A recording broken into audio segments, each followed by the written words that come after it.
What is going on, everybody? How are you guys doing today? Back again, Sunday afternoon, another live stream. Today's going to be a pretty special one, man. Got a big guest up in here, a guy I've been wanting to collab with. But first off, I go by RB. Philly Take with RB. I'm going to go ahead and let this guy introduce himself.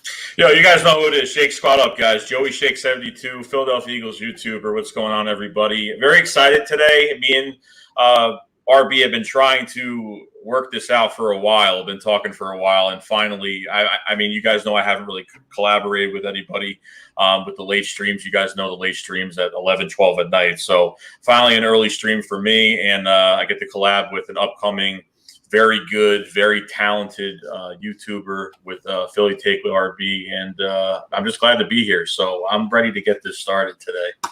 Yep. Definitely. Hey, we got 27 people up here already, guys. If you have not yet, smash that like button on your way in on both channels. Links are in the description.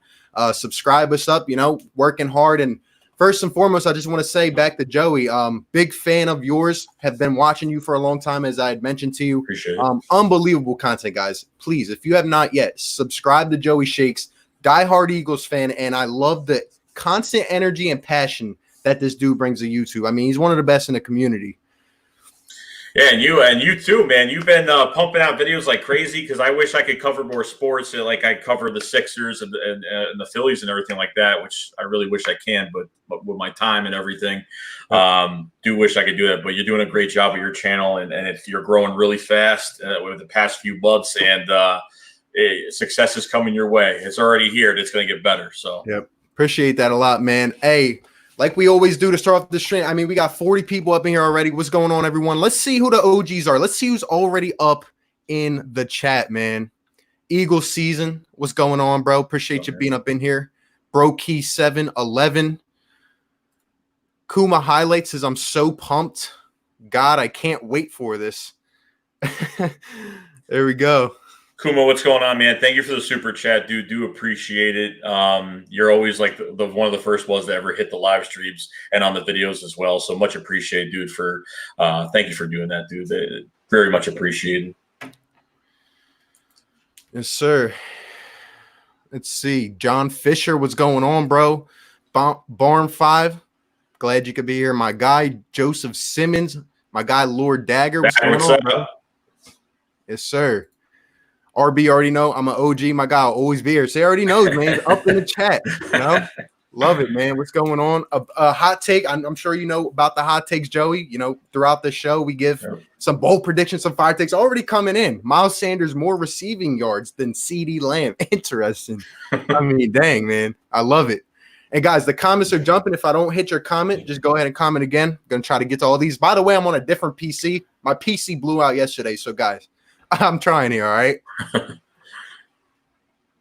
There you go. So Stephen Joyce becomes the first. So if you guys don't know, I just ended up getting memberships the other day for the channel, Shake Squad membership. So if you guys have not, there's some extra little bit of content in there for you guys and a lot of perks with that for you guys. So if you guys want to join the Shake Squad army, do appreciate everybody hitting that join button.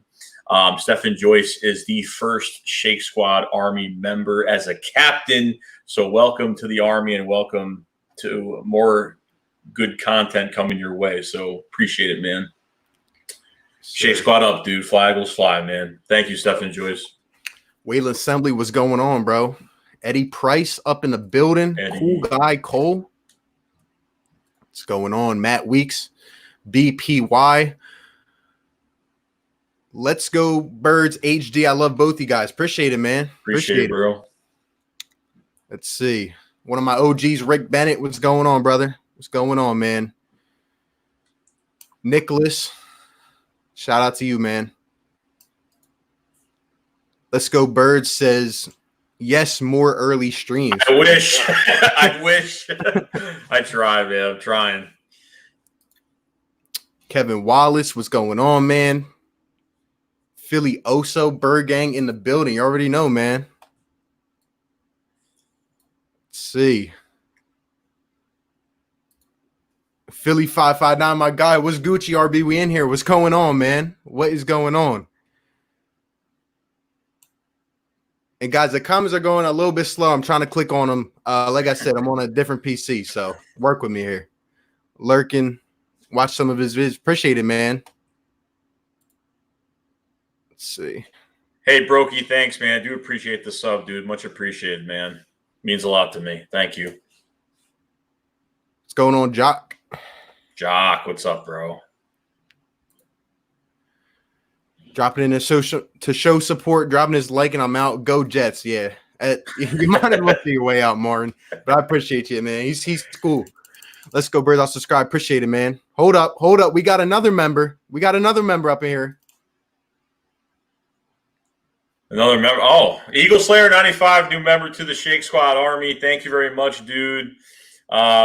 That's the second member today. Do appreciate it, man. I just started this, so it's very new to me, and I have to get used to it. The extra content will be coming out for the membership, so thank you very much. Eagle Slayer 95 has been a subscriber for a while and been a big supporter, especially in the live streams as well. So thank you very much, dude. Shake Squad up, bro.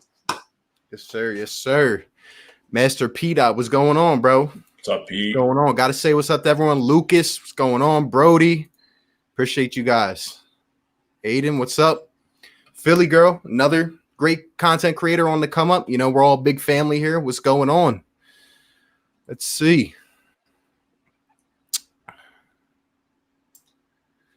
Jonathan, what's going on, man? Sheesh, this computer's slow. Reaper, going on? I wonder what's going on. I'm trying, man. I'm literally trying right here. You got that Macintosh, that 98 Macintosh. What's going on?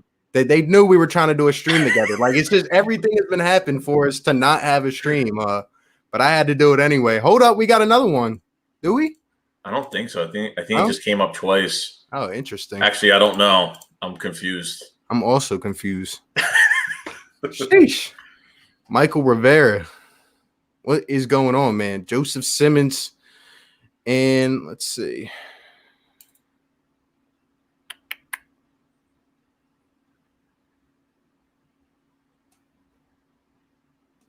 That's coming up. Damn. Yeah. That's taking a while because it's up for me.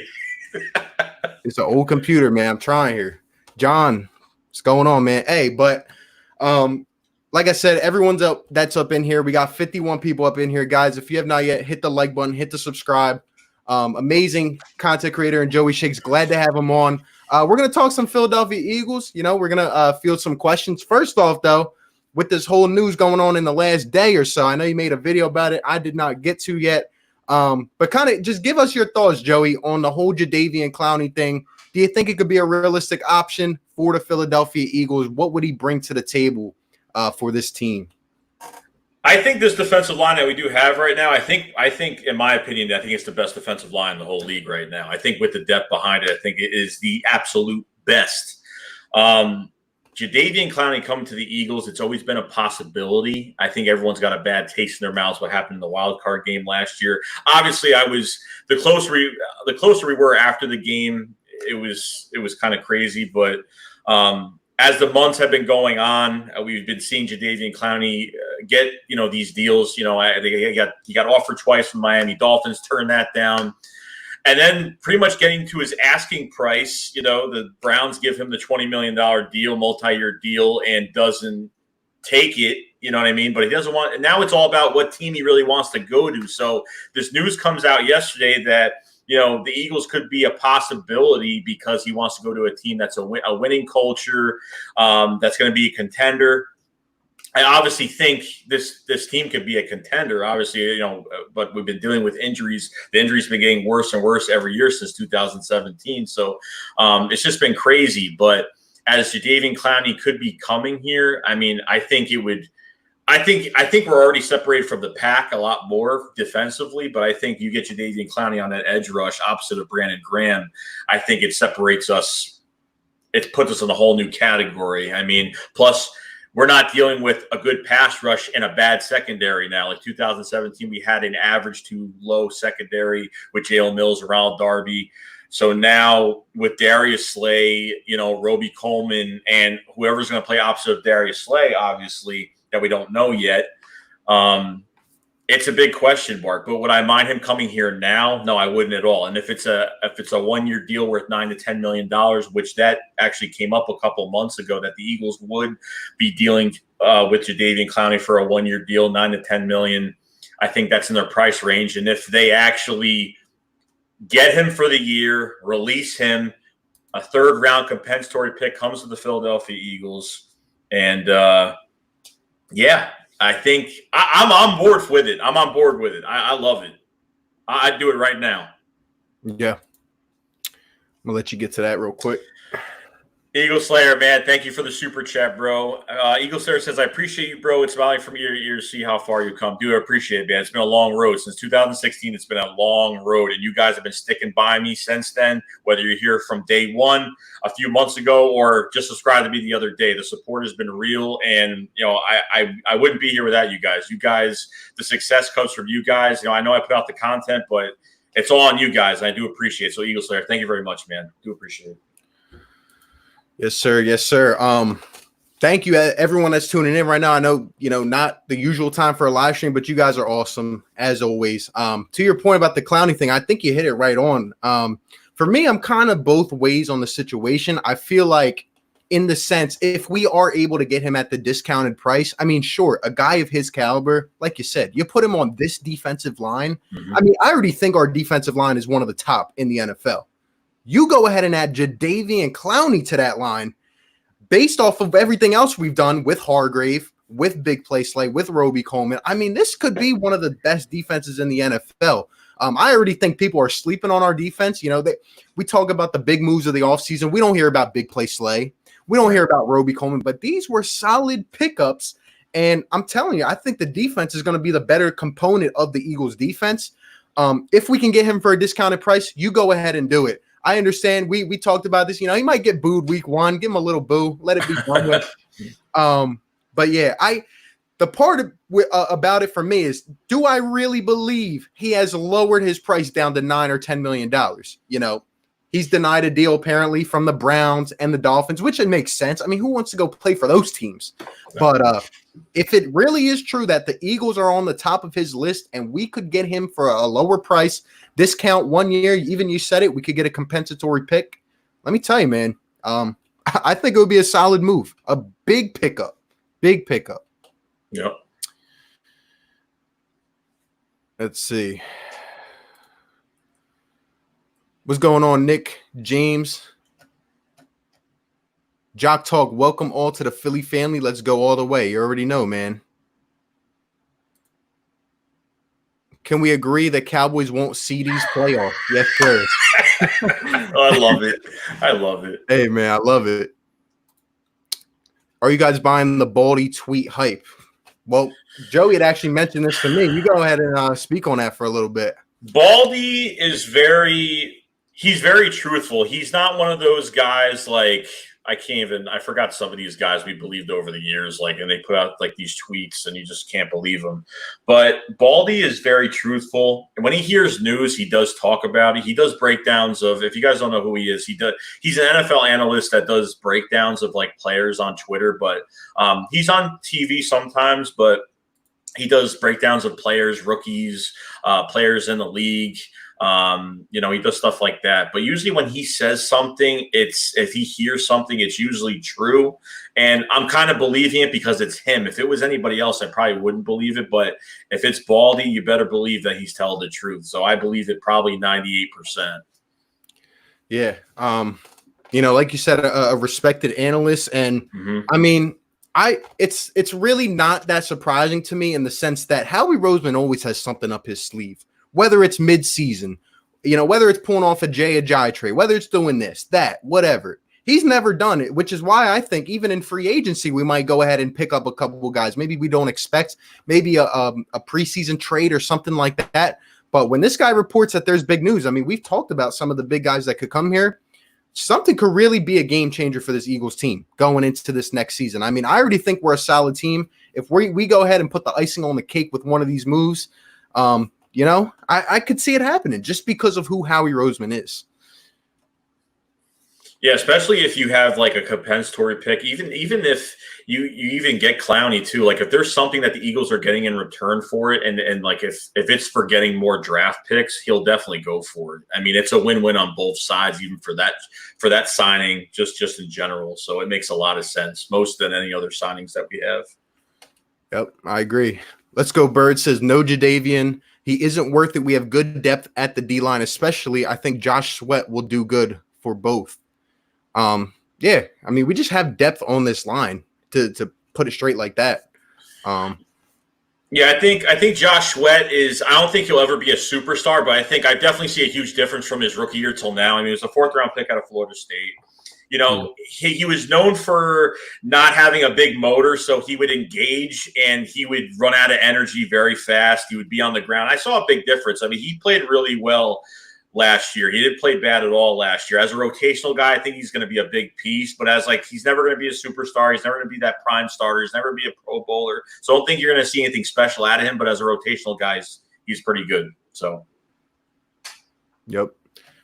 Now with the whole Clowney thing, I know you hit on all the points, but realistically speaking, how do you think the Philly fans would react? Like the majority of fans, do you think if he comes here, you say, you know what, it is what it is.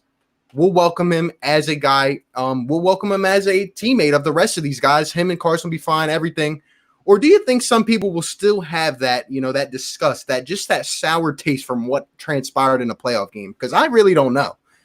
I mean, I think people need to get over it after a certain amount of time. I think if Clowney does come here and we start winning games, I think the winning will start to heal the wounds as we, encountered. I was at that game and couldn't believe that actually happened. My heart dropped. I mean, somebody in front of me in the stands was like, look what happened, showed his phone that he got, cheap shotted. And this has not even just happened once. This happened with Nick Foles too. I mean, it did the same thing to Nick Foles. So, I mean, he's been a dirty player, but I think he'll get some backlash when he comes here. But if we're winning football games and he's into, he's a good locker room guy, he comes here, good locker room guy and doing this thing, I think he'll heal over time. I don't think it's something that's going to really stay with everybody.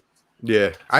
I would tend to lean towards that way. Like I said, maybe, you give him a little boo or something, but then it would be done. I think the D-line would be unbelievable. Mm-hmm. I would like to – imagine that front four, and then with the additions in our secondary, what we could do really as a defense. I think it would be crazy. Right. Chaos the Filthy, a new member to the Shake Squad Army. Thank you very much, dude. Do appreciate it. We're getting these members in today, and got a lot more content coming to you guys. It's crazy. I didn't expect people to react, getting these memberships today. I do appreciate everybody doing that. Chaos the Filthy, thank you very much, dude. Appreciate it, man. Tyler Hetzel says, "What would you like to bring in? Would you like to bring in LaShawn McCoy to have some veteran personnel in a running back room?" I'll let you answer that, and then we'll just finish up on the Clowney thing. But I went over this about. I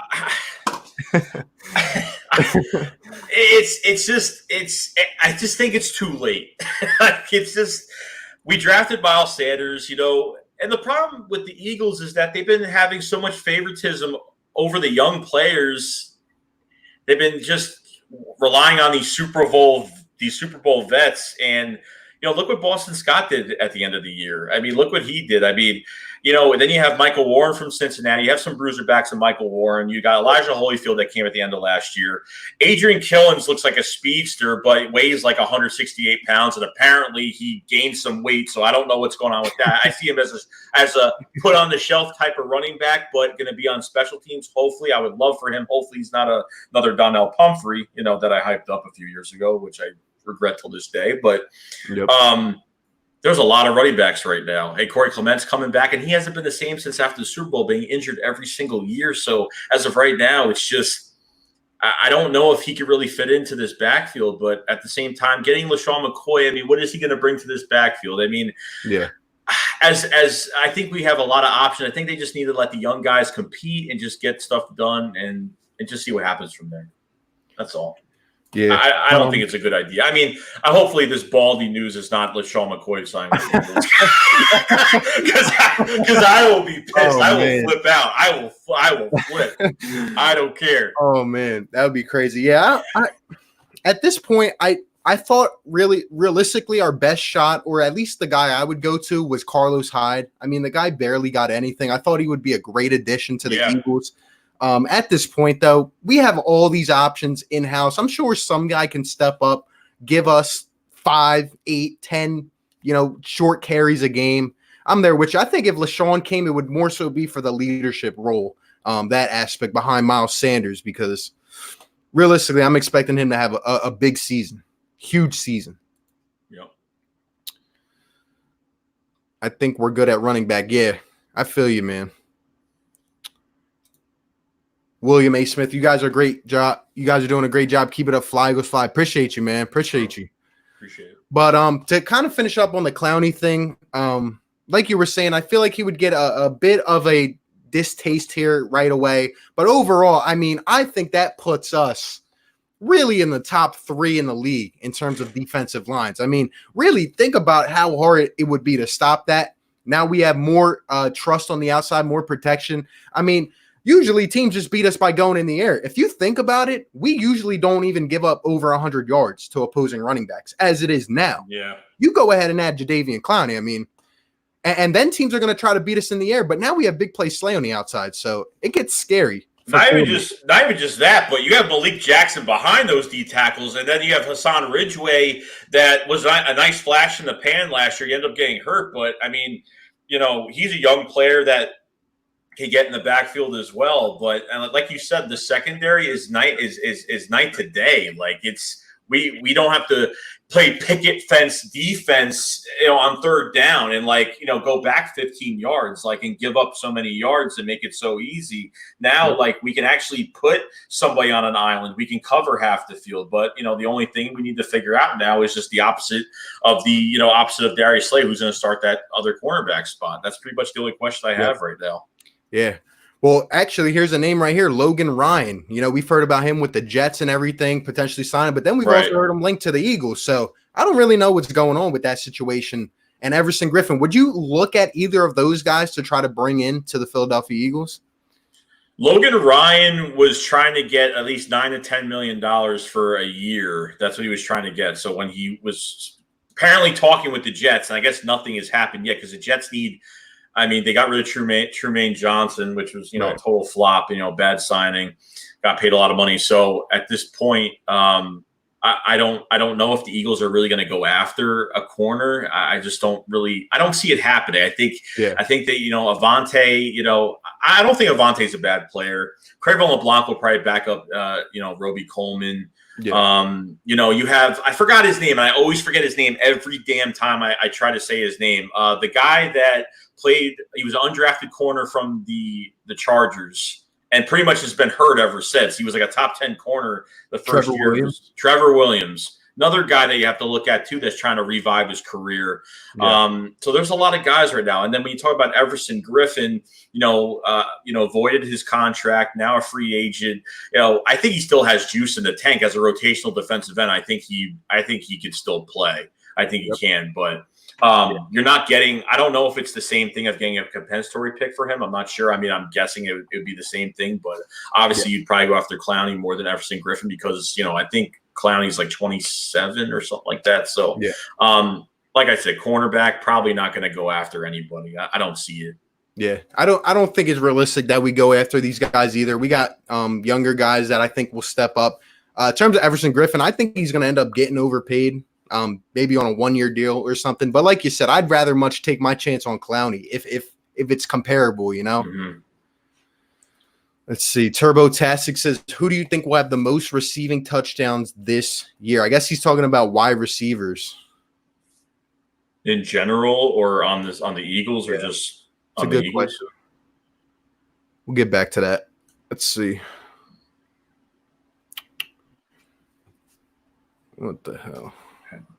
How he can't draft, but damn, when it comes to trades and free agencies, he's a top 5 GM. At least I'd say he's constructed the roster well the last couple of years. We just continually get hurt. I I mean, he traded one pick to the Cowboys this year and turned one pick into 4 picks. I mean, Yeah. I was kind of surprised because I know after that second pick, we were like really starting to worry. So, yeah. Greg Ward's birthday. Happy birthday, Greg Ward. There you go. Still need to sign most of our rookies. Just keep that in mind. Yeah, I think it'll get done. I think it's just been delayed with the whole situation going on, but I'm not too worried about it. Hit that thumb, friend. Show some love. Hey, appreciate it. Got 80 people up in here right now. If you guys have not yet, smash the like button. We are broadcasting on 2 different channels, but we can see all the comments together. Yep. So keep it coming, guys. I'm going to try to get to all the comments. Appreciate everyone that's up in here, though. Let's see. 4 for 4 Philly fan up in the building. What's going on, guys? What's up, bro? I'm going to be as interactive as I can at work, but it's always Go Birds. Another content creator, guys, one of my guys. Definitely go check him out as well. Appreciate you. Let's see. Dang, these comments are jumping. Yeah.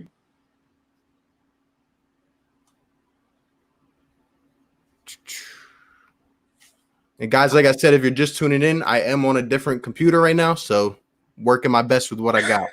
So it's been rough. It's been a rough day. Let's see.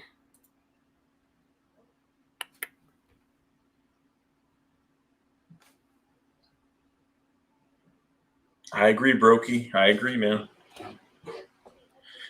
Brokey says, I know a lot of fans will not like Clowney coming, but personally, if we win, who cares about the past? Obviously, it's healing. I tell you, winning is going to heal everything. I'm telling you. It's not going to matter. Yep.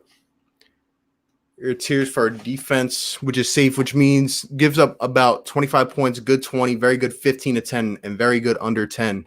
Yeah, I think this defense, honestly, I think we could average, giving up less than 20. I think we could throughout a season. Yeah, no, I think so. I think so too. I as long as this bug don't hit us this year, I think there's a huge chance that this defense could be pretty damn good. I'm not gonna lie. Pretty impressed. What's going on, superhero? What's going on, Charlie? Happy B-Day, Greg Ward. Yep. Interesting one here. Quez Watkins is going to be our number 1 receiver by the end of the year. I need to see these guys hit the field first. I really do. Like, I'm dying. I can't wait till the 28th because I need to see some of these guys hit the field. But Quez has got a lot of he's good. He's good. I mean, the way he was used in college too, going around like the back of the running back. He's played multiple positions, which is pretty good. He's good with the playbook as well. But like I said, I'm excited about Quez and Hightower. I'm very excited about both of these guys to see where they're. I mean, it'd be nice to have a brand new. I'm not really a big fan of Alshon Jeffrey right now, but we all know that. But I'm excited about all these new guys, and I hope so. I hope you're right. A guy that I've been kind of, I'm trying to have optimism towards JJ Arcega-Whiteside. What kind of season do you think he has? Because I know obviously you're not big on Alshon.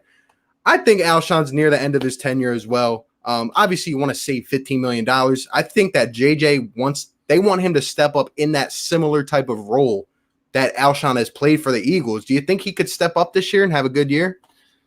I think he's working his tail off this offseason. I think he's definitely because the news. John Clark came out with some news saying that everyone that knows Alshon Jeffrey saying that he has a chip on his shoulder. Obviously, he's been hearing all the news. Obviously, on Twitter, he's seeing everybody talking about him. But the Eagles can't get rid of him. Like, they can't. Like, they literally can't. Like, his whole entire contract is guaranteed. This year is his money. It's so much guaranteed money this year. So they can't get rid of him. So if he was out of the picture like I wanted him to be, I think it would have been a lot better. But, I mean, look, if he comes back and plays well, then good. But I swear, if I see him if I even see him walk in a weird way, I don't know. Yeah, I'm hoping that he can step up. I mean, I really feel like that's been a missing dimension kind of our offense as of late. Like we get down to the red zone and it's always we got to dink and dunk our way into the end zone. I've wanted to see Carson Wentz throw a lob to the corner of the end zone. Have a guy like JJ go up and make a catch, but I just feel like we don't have that guy. Maybe a Dallas Goedert. Right, that's what I was going to say. Dallas Goedert, he's been throwing it up to Dallas Goedert. Those 2 catches he had at the end of the year were fantastic. Yeah, he's another guy that I think needs to be utilized more. I mean, he's unreal. He's unreal. And, you know, I don't even want to go off on Eagles fans right now, but there are some Eagles fans that say trade Zach Ertz. I'm sorry. The duo of Ertz and Goddard is top notch. It's unmatched. The things that we can do on this team with all the speed that we have as well with Sanders in the backfield. I'm sorry, man. I can't trade him. Yeah, no, it's gonna be hard to, like, I think Doug wants to utilize both of them, like 12-man personnel, have them both on the field. It's just a mismatch. Plus, with all the speed we have now on top of it, I mean, then you have Miles Sanders in the backfield. I mean, it's gonna stretch out so much. It's just Deshaun Jackson on the field. Oh, forget about it. I mean, it's ridiculous. Tyler says, how do you think Mills will do at safety? I'm going to let you go ahead and answer that. I want to get your perspective on Jalen Mills. Going back to his roots, so we drafted Jalen Mills as he was a safety in college and then turned him to a corner. But I don't know. I mean, when we re-signed Jalen Mills, and this was without the news of him changing positions, I was like, here we go. They're going to re-sign all the guys that no new blood, no new nothing. But then when they said they were changing him to safety, I think it's good for him. I think it's going to be a new era for his career, new number, new era. You know, you'll never replace Malcolm Jenkins. It won't happen. You're never going to find that. Obviously, it's hard to find players like that could just move around the field like that. But, I'm happy for Mills. I think he'll actually play better. I think all of us Eagles fans have been really praying to God that Rasul Douglas or Jalen Mills is going to be safety because we're like, turn him to a safety. Why not? I mean, Rasul Douglas is a very good tackler. The problem is he can't cover. I mean, he can't. Red zone, Jalen Mills and Rasul Douglas in the red zone have been fantastic. But when it comes to open field, it's really bad. So I think Mills was a 6th or 7th round pick. Yeah, he was a 7th round pick, but to be honest with you, did he really play as a 7th round pick? Did he really play? Now, I know he's played horrible, but as a 7th round pick, he's actually for what he's worth, not really playing that bad for what he's worth. I mean, he's not going to start anywhere else in free agency. He couldn't find a team. There was no team that was going to get him. I mean, other than that, I mean, I think it's good for him. I'm glad he's at safety. I want to see what he could do. I think there's definitely going to be some competition. Kevon Wallace is hungry, and he's coming in, and he's ready to play and show what he's got. And even Kevon Wallace was like, I'm gonna take somebody's job. Like, he's ready to come in and take somebody's job. So Jalen Mills, I think the Eagles will give the opportunity for Jalen Mills to start, but if he starts flopping, watch for Kevon Wallace in the background. Yeah, that's all I gotta say.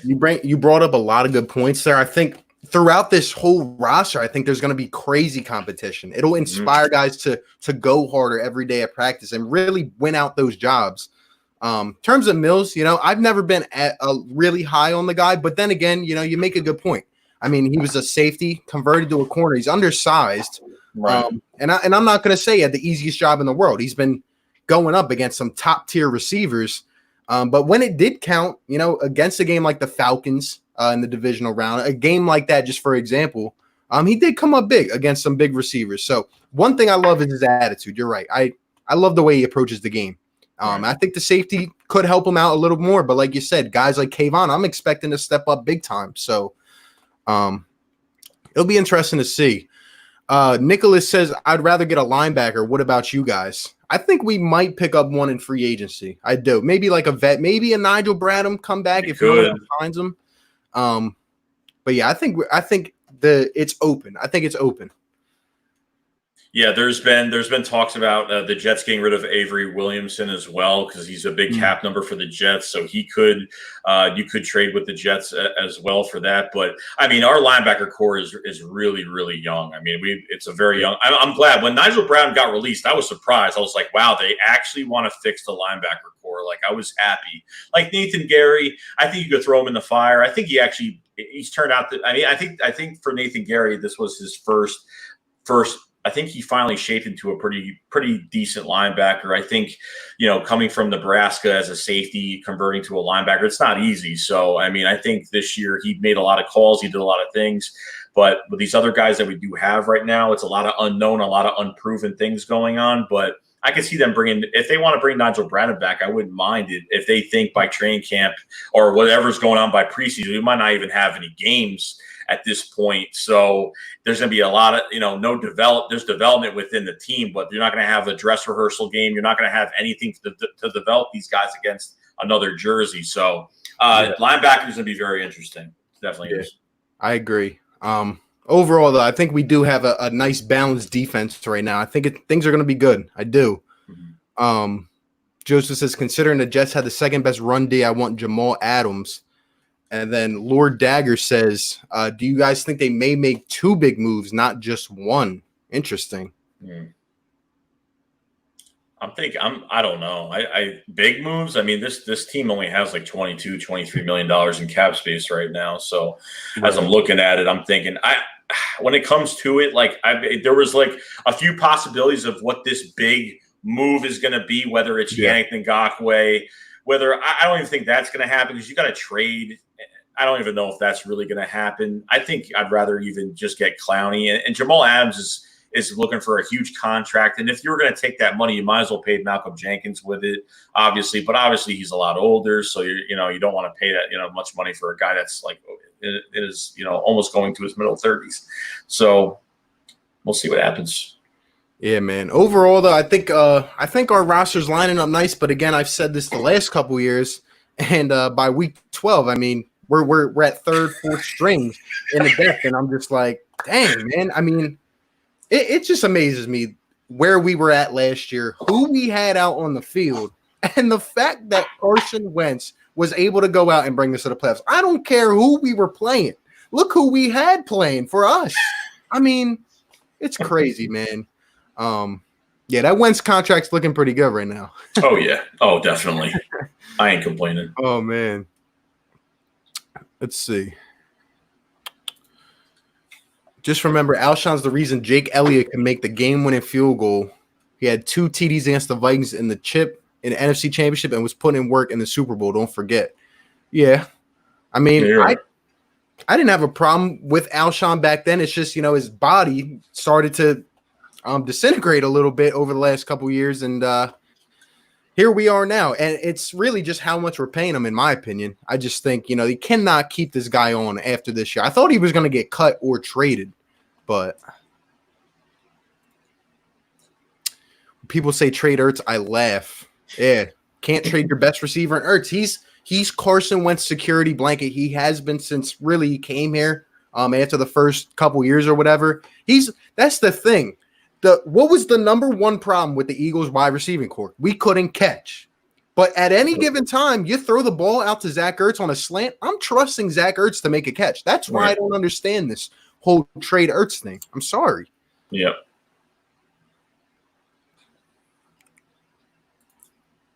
Ertz is Wentz's favorite target. Yeah. Might not be for long. Interesting. Who do you think will end up being the number one receiver for the Eagles this year? Well, Deshaun Jackson's the number one receiver. He's the number one guy. I mean, regardless. I agree with you. Like, in terms of who we think, like, technically who's the number one receiver, but who do you really think is going to rack up the most numbers, most catches, touchdowns? You got to guess? I'm going to go with probably Jalen Reagor this year. I'm going to have to go with Jalen Reagor just because, I just think they could utilize him in so many different ways. They can line him up anywhere on the field. He can run any route you want him to. Carson's got the gunslinger mentality, and I just can't turn away from it. I mean, Zach Ertz gets a lot of attention on the field. I mean, there's just so much that goes into it. I just think that Jalen Reagor could have that breakout year this year. And I think he's got a chip on his shoulder from what's been going on with the media and everything that's been said about him being the bad pick for Philadelphia and, all that stuff. So I think that comes into account. But I think it's Jalen Reagor, honestly. Yeah, I like Reagor so far based off what he said and what I've seen. Like you said, he seems like he's determined to come out and make a statement. Unlike some other receivers who, we talked about in the past week, had some angry Jets fans up on my channel. It's just funny to me. Jets fans have the audacity to talk football. It's crazy. By the way, that kind of brings me to another point I thought about. And I always wanted to ask you this because, like I said, I've been a big fan of yours for a long time. I know you're from New York. You're a lifelong New York guy. Yeah. Just talk to us for a second. How did your Philadelphia Eagles fandom come about? And what do you think of New York fans, like Giants, Jets fans in general, in terms of football, like how they are? It was 2012, and look, I love football, but I wasn't like a huge fan like I am today. Like I kind of grew into it, but I bet against my friends. My friends were a bunch of Giant fans, and the Eagles were playing them, and I had like a money bet with them, and I bet the Eagles were going to beat the Giants, and then it just has like a just to make some money, whatever, against my buddies. So. Then the Eagles won. I forgot which game it was or for what week, but they ended up winning. And then I don't know, like the coming like months, I started watching them, and then I was just like the wings on their helmet, what they represented, just the fans, and I just got glued to it. So ever since then, I've been hooked on it. But when it comes to these Jets and Giant fans around here, there is no pride around here with this team, with those teams. There's really not. Like if the Jets are doing good, they're all coming out. Like they come out at the time where they're at the top of the mountain. But when it's down below, like I go to Philly or I go to Jersey. I think I went for the playoff game. I went to a Walmart, and all of like the cashiers are wearing like Eagles jerseys. Like I've never seen it in my life. Like I've never seen it. In New York, it's horrible. Like there's no pride with their teams. There's no pride. Yeah, man. We bleed football. I mean, it's everywhere. Eagles fans. Like you said, I just feel like it's more of a lifestyle. It really is. People love this team. King James says last season we struggled to score on first drives. Do you think we'll have a more explosive offense? And Doug as OC, will that change in the upcoming season? What do you think? I think Doug is having all these offensive assistants now. He's got Press Taylor as the passing coordinator. He's got Deuce Staley. We have a run game coordinator now. So I think not having the problem is Doug wants to call the plays. He didn't want to bring it. When you're an offensive coordinator, that's like that needs a job. You don't want to be as an assistant. You want to be calling the plays as an OC. Doug didn't want that, so he ended up getting all these offensive assistants that are going to give him ideas how to use players to their strengths, not to their weaknesses. Or you trade for Golden Tate for a third-round pick, use him as a third down receiver, which made no sense to me at all. Like Mike Rowe, thank Carson Walsh, Mike Rowe, thank God. Thank God they're gone. Like the first bit of business was them two leaving, and thank God that was done, because after Doug had that press conference, he was like, oh yeah, no, they're going to be here. And then all of a sudden the next day or two, Howie Roseman, like something happened. Something happened. Either Howie was like, "Nah, they're not staying," or like, I don't know why you're saying that, but when it comes to, I think more pressure is on Doug, which I like. So I know Doug will do the right thing. I think Doug, the problem is not him calling the plays. The problem is his hiring ability, because he doesn't. It's only he hasn't really done that too much. It's probably his second time doing it now since he's came to the Eagles. Yeah. So I think with the offensive assistants, the different ideas and everything like that, I think we're just gonna have to see. But I have some optimism about it. So yeah, I agree with you. I think the only thing about it, in my opinion, is sometimes Doug just gets out of his own element a little bit. I feel like the team we need to run the ball and let it open up the pass. And sometimes, I don't know, I feel like we come out of the gate, we go 3 straight times in the air, and I don't know. We need to run the ball. We have a guy like Miles Sanders. We need to run the ball, Mm-hmm. Let's see. What undrafted free agent do you think makes the roster? Interesting one. I could see Killins, honestly. Yeah, I probably agree. Clowney's had games where he's dominant. Graham and Barnett are not on that level ever. Yeah, like a different type of dominance. Yeah, it's different. It's like with Clowney, he's had some off games. He's been injured. So I think the injuries are that's why teams were, in the beginning of all this happening, like they didn't want to sign Clowney to some big deal. He want to get like a $20 to $25 billion. Like it's not happening. Like, plus he's been hurt a little bit. But Derek Barnett's been training at this this camp in Tennessee, so he wants to be worth that first round pick. He's really putting it on himself, but he's got to stay healthy. I think Derek Barnett could be a really good player. They picked up his 5th-year option, so obviously they want him to stay. Brandon Graham is only here for another this year and next year, and his contract is done. So instead of losing 2 defensive ends, you're keeping Derek Barnett on the 5th-year option. Yeah. And, I think Derek Barnett if he stays healthy, I think he'd be fantastic. Problem is you get hurt, you come back, then you have to build yourself back up to playing, to 100% again. So that's the problem that he's had. So like with Brandon Graham, the numbers aren't there, but the pressures and the pressures are there. That's all you need to do. In this defensive line, like you don't need to have over 10 sacks. Like if you're getting pressure on the quarterback, you're doing your job and you're helping the next guy next to you. And that's all that matters. You know what I mean? So, I agree. People are asking about the number 2 corner. Do you have an idea? Who do you think will be that prominent guy? I'm hoping a guy like Sidney Jones, like Scott says right here, could step up and be the guy. I just think he's on his last limb, like it's now or never.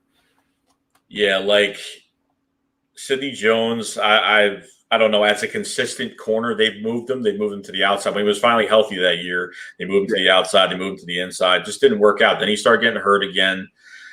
He came in for a few plays. He made some plays. Okay, he came in.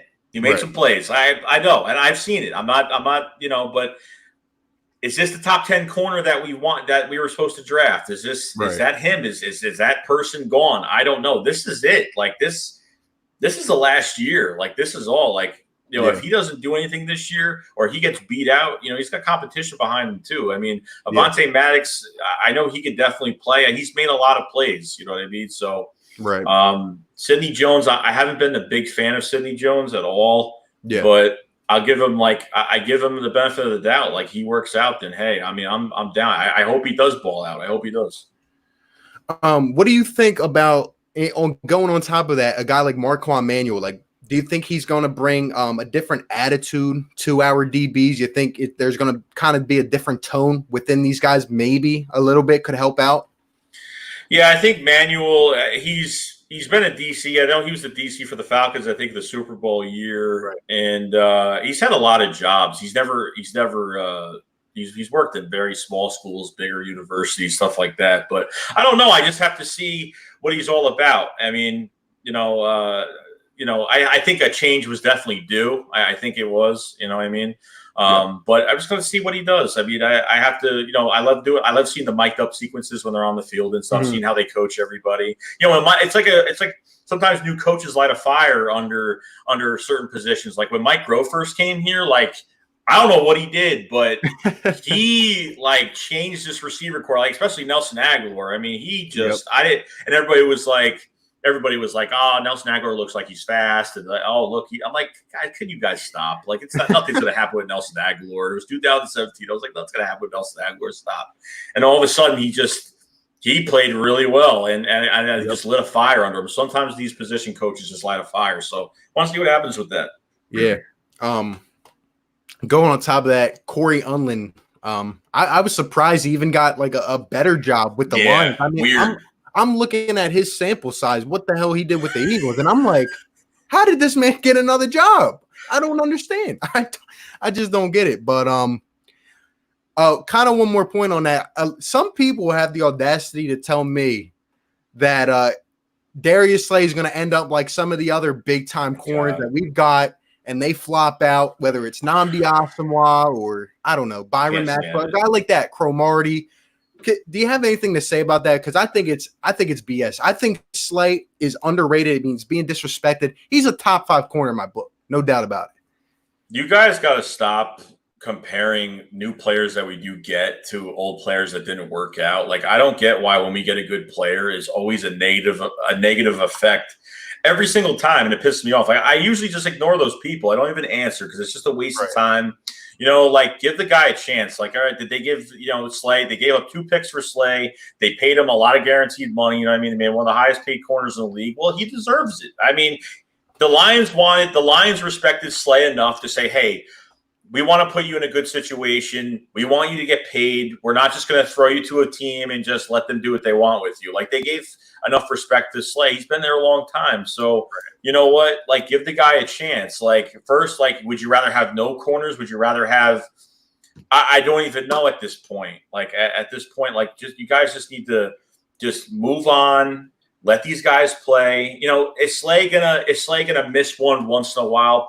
I mean, probably, but it's Everyone not. does. Every corner does. Every corner does. Okay, so at this point, guys just need to move on. Like, stop comparing running backs to Donald Pumphrey. Stop corners to. I can't deal with it. I can't deal with it. I'm gonna go out of my mind. I can't deal with it. So yeah, I agree. It's people like to compare just like that, but they don't realize there's complete different situations, complete different time frames. You know, a whole bunch of different things. Right. Like you said, Slay's gonna get beat once in a while. It happens. Let's not even forget that you can't breathe on these top. All NFL athletes. But I think he'll lock a lot of guys down. I think he'll do a good job. Let's go. Birds HG says, guys, how many 50 to 60-yard touchdowns will we have this year? I'm gonna say probably like 3 or 4. Honestly, I think Djax is gonna have a big year. People have been sleeping on him, in my opinion. You know, they're already looking to next year, and with everything going on, I think Djax is gonna have a big year. Yeah, maybe it's just me, but. No, I think he will if he stays healthy for 16 games. I mean, imagine if we tried getting him to the playoffs so bad last year. We just tried and we tried. I mean, he played. Yeah. I mean, it was just amazing. Like, he was hurt during that Chicago Bears game. He got a PI like the first play he was in, like on a comeback route. I mean, it was just ridiculous. Like, I mean, he's just so like he could burn anybody in the league still at 33 years old. It's crazy. It's just amazing. Yeah. Miles Sanders is going to the Bills. I don't know what you're talking about, man. What? maybe he means he's going to get some Bills in a couple years. That's the only thing I can think of. Bobby, oh my God, is right. Oh my God, what did you say? That's the question. Believe it or not, I'm not the only Eagles fan down in New Mexico. I have met many. We're everywhere Eagles Nation. Yeah. Let them know, Philly girl. Hold it down. Hold it down. Bobby OMG again. Miles Sanders going to the Bills. What's up with you, man? What's going on? Oh, man. Sheesh. I like Devin Singletary. He's all right. Yeah. He's all right. He's all right. Let's see. Grow leaving a blessing for the Birds. Tell me about it. God. I knew this at the moment that Golden Tate came to the Philadelphia Eagles, and this man really just said that he doesn't know how to utilize them. I was like, you know what I mean? Like, I'm expecting Tate to come in here, 8 to 10 catches a game, and he's one catch for 4 yards. Like, what? Come on now. Yep. Crazy, man. We need to run much more, man. Much more. Yeah, I agree. What are your predictions on a guy like Miles Sanders, stat-wise? I think he's going to explode. I know we still run by committee, but I think running backs, there are difference makers. There are a few that are difference makers, and I think Sanders can be one of those guys. Yeah, no, I think if they used him earlier in the season last year, which they didn't, like, you know, another typical Eagles thing, they're afraid to, you draft somebody, you know, you draft Andre Dillard, you don't start him, you draft Miles Sanders and you barely even use them beginning of the season. Then when injuries start piling up, you start using the guys that you should have been using earlier. I think he could actually have a 1,000-yard season. I think he'd be an all-purpose back. I honestly, that guy he's a gadget running back. He's got his jump cut's ridiculous. I mean, he's got great balance running from the sideline to sideline. It's fantastic. Got some swagger to it too. I loved it. So I'm very high on Miles Sanders. I'm like boom high on him like crazy. So. Yeah, I think we're going to be able to do so many things, given our speed, given our 2 tight end set. I mean, there's really not much we can do. In my opinion, this is the time, as long as we stay healthy, for Carson Wentz to get it done. I expect him to be in the MVP race. I do, as long as this team is a majority healthy. I got big expectations for Carson Wentz. Tired of people talking left and right. The fact of the matter is that he did stay healthy last year for a full 16. Got taken out by a cheap shot. I think he's going to stay healthy this year, and I think he's going to be at the top of the list. I do.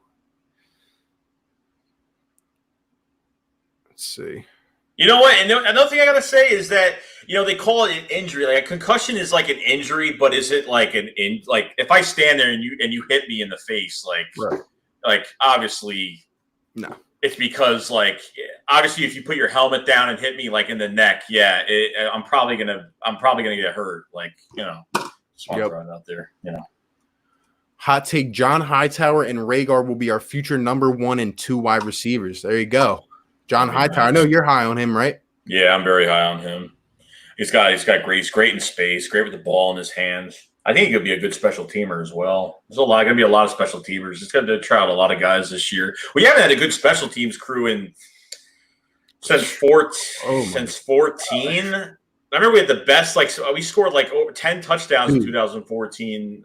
Every game it was something. It was something every single game. Mm-hmm. But since then, it's just like I forget we have special teams. Honestly, like I mean, sheesh. Slay's the best corner to put on an Eagles jersey. Interesting. Think so. Let's see. Clowney to Eagles heating up. I like it. Rhaegar should be the returner over D-Jax to stay healthy.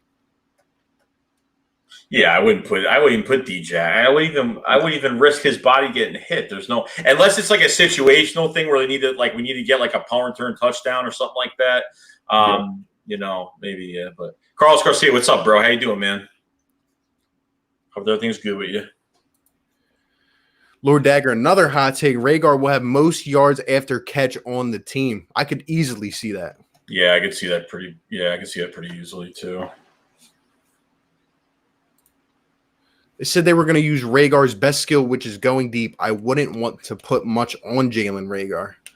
I don't know. I think they're going to ask him to fulfill a big role this year. Not just going deep, but in a lot of different ways.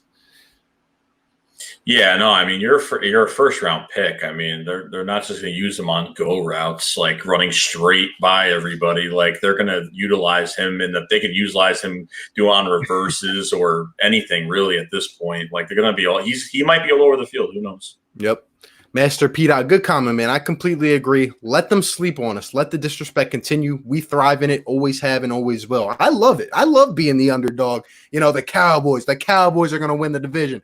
For some reason, they're saying the Cowboys have one of the most upgraded rosters. I don't even see that. I don't. It's just Jerry getting the headlines and everything. But the Eagles have significantly improved, especially on the defensive side where I wanted us to. And like Master Pete said, just let them keep talking, I think they've downgraded. I think the Cowboys have downgraded. Offensively, it looks good on paper. But Dak really. I think if Dak played good at the end of last year, he probably would have already got paid because he looked horrible at the end of last year. Especially our game, he was missing guys left, and there was guys open. There was guys. Michael Gallup burned Rasul for like 10, 15 yards. Couldn't even hit him. He was throwing, underthrowing, overthrowing, hitting behind the back on a slant pass. It was bad. So, how do you think our D line is going to do this season? We already touched on this, but we both think they're going to be very, very efficient. And if another move transpires here, it's going to be all world. It's going to be crazy. Who do you believe holds the most potential for a breakout year with the Philly defense, and what do you expect to see from Marquise Goodwin? That's interesting. So you're asking on the defensive side who can have a breakout year? Man, there's a lot to choose from. If you're asking me, I would probably say a guy either like Derek Barnett or maybe Kayvon Wallace if he gets himself into the starting lineup. That's who I would go with. Yeah, I'm putting my money on Fletcher Cox this year just because he's got a lot around him now, and I think he's going to be. Yep. Depending if he gets double team, but it's going to be hard double team. Teams are going to have to pick their poison with this defensive line. The offensive lines are going to have to pick their poison because it's Javon Hargrave is an underrated defensive tackle, 6th highest paid that the Eagles made, which I didn't expect them to go into free agency and go to get a D tackle. No idea. Didn't expect that to even happen. So I think Fletcher Cox is ready to go in there and get some double digits this year. Hopefully, I'm hoping. Yep. I like it. 4 for 4 Philly fan got all 3 of us a sub from a guy that came in the store and heard the stream on a loudspeaker. There you go, man. There you go. Thanks, bro. Love it. Let's see. even if you cover Rhaegar, you still got Djax and Marquise Goodwin. Then you got the best tight end duo running under the guy you got in Miles Sanders running through people, and then Boston Scott burns the line. Boston Scott, another one. I just expect him to improve even more, you know? Yep. Yeah, no, I mean, it's like a Sproles 2.0 on the field all over again, pretty much at a younger age. Man, and the way guys like him and Greg Ward were able to step up showed me a lot. It showed me a lot. Just given, we were out for the count. These guys are being, compared to Best Buy employees. And, I mean, they're stepping up and playing unbelievable. I love that. Even Joshua Perkins, the tight end, too. Even him. I mean, he was amazing. Yeah, I think if Wentz doesn't go down, I really believe we win that playoff game. I mean, we almost won with one-legged Josh McCown, Now, you know what, though? That game was like the first 8 plays to that game, like we looked like we were going back to our old ways. We were running the same plays. We weren't being creative. I don't even know what was going on. Miles Sanders wasn't even like 70% healthy. He looked horrible. Like he was hurt going into that game, and we just didn't have enough. I wasn't really that mad. I was mad over the injury, but I wasn't really that mad over the loss because you know what? We fought to the end. You know what I mean? Like we didn't have anything on the field. Like we tried. You know what I mean? Yeah, just crazy. We had it. Well, honestly, I just felt like we had the flow. We really did over the last couple of weeks. That's really what I was riding on. Just the momentum, honestly. Yeah. Let's see. Good questions coming here. What are you expecting from Will Parks? I feel like he's kind of going under the radar a little bit, Yeah. I think they're going to move him all over the field because he's pretty much played every position in the secondary. They're going to move him depending on matchups or where they want him. I think Schwartz will move him all over the place, to be honest. Yeah. I got to leave, but keep up the good work. Appreciate it, Nick. Appreciate you for tuning in, man. Thanks, man. Let's see. Comments jumping, but I just saw one I wanted to get to. Hold up. Right here. How much of a loss will losing Brandon Brooks be? In my opinion, I think if another guy goes down, which is why I made a video about the guys that cannot get injured, Lane Johnson cannot go down. No. He cannot go down. I mean, we already know Carson Wentz. You got to keep him healthy. You got to protect him. Even though I think he's going to be kind of on the move, more rollouts and stuff. Brandon Brooks is obviously a huge loss, but hopefully one of these guys can step in. If not, Andre Dillard's still unproven. I know people want to bring JP back and move. I do not want to do that. I think Dillard needs to continue to grow as our future left tackle. JP can't even stay on the field for 4 quarters usually. Mm-mm. One of these guys got to step up, but Lane cannot go down or else we are in trouble. Yeah, they're cross-training guys right now as we speak, but the problem is, like, there's no one set in stone like Jordan Mailata. Like, I know they kind of had on fake IR, whatever. He's 6'8", 350 pounds, and he's got a lot of potential. Andre Dillard right now is not good. Right now he's not good because it's not his fault because the reps are just not there. Then they threw him at right tackle for that one game and just blew his confidence down. Man. Like, I mean, he played so bad. I was like, oh, we're going to put him at right tackle. I was like, oh, God, this is not going to be good. Even when Lane went to left tackle a couple of years ago, I was like, and he didn't play as like too bad, but it wasn't perfect. But they need to get the reps. That's it. Yep, I agree. Marshawn Lynch to the Eagles. Imagine that. Oh man, I don't know. That'd be crazy. Hot take from my guy Bashir Randall. What is going on, man? Jalen Rhaegar, Hightower, and Quez will be our future receiving core. There you go. I think we could have got some steals, man. I think, like you said, you've been high on Quez Watkins too. I like his vertical ability. I do. Yeah, they got to give all these guys the opportunity. Like I said, like, of course, when we get all these receivers now, like we might not have preseason. It's going to be a lot. It's going to be really hard because if we get rid of one of these guys, we cut one of these guys and they go to another team and they ball out. It's gonna be crazy. Yep. Just hope. Joseph says y'all better not double team anyone because you're gonna have too much talent to cover. Yeah, it really comes down to that. The variety of weapons we have out near Carson Wentz. But really just talking about this division, I've asked a lot of the other people that I've collabed with or even the people in the chat. I want to know from you right now. I know it's a little bit early out, but where do you see each team placing in this division and at what record? If you had to go out on a limb and say, as of right now, to the 4 teams. What do you think their records will be this year? I don't know. I think starting with us, I think. I don't know. Like, I think the least we could win is 10 games. I mean, honestly, right now, everything's on paper. There's nothing that's promised right now. So, I mean, if we were to go 10-6, maybe 11 wins, I think I'm not really sure about right behind us. I mean, obviously, the Cowboys could be better than the Giants right now. I think the Redskins are a come-up team right now. I think with Rivera there, I think they have offensive weapons with Sibbs and getting all these other guys at the wide receiver core. I think the running back core is pretty good right now with Geis and Adrian Peterson. I think I'm not really sure, man. Like, the Giants are a big question mark to me because they just spent money. They just threw money at everybody. Like, it doesn't make your team better, like just throwing money nonstop. That's all they did. They signed like every free agent. I mean, I was seeing them just sign. Free agency was just crazy. They had like spent $70-80 million on players. It doesn't mean anything, but Joe Judge, I don't even know what he's going to bring. I don't even know. Like, at this point, I have no idea. The Redskins, I think, could be that come up team. They could jump in. They could jump in front of the Cowboys this year, just because the Dallas Cowboys, their defense is bad. Like, it's not good this year. Like, they got no corners. They signed Darryl Worley with the Cowboys, and we all know the Darryl Worley situation. He was here with us for probably 2 days. Oh my gosh! They drafted McKinney this year as a safety. We don't know what he's going to bring to the table. Obviously, he's a good player in college, but nothing. When they draft someone, we're good now. They always think that when they draft somebody, they're fine. Their defensive line took a huge hit. They lost Robert Quinn. They have Lawrence, he's a great player, but they signed Donnery Poe, which washed up.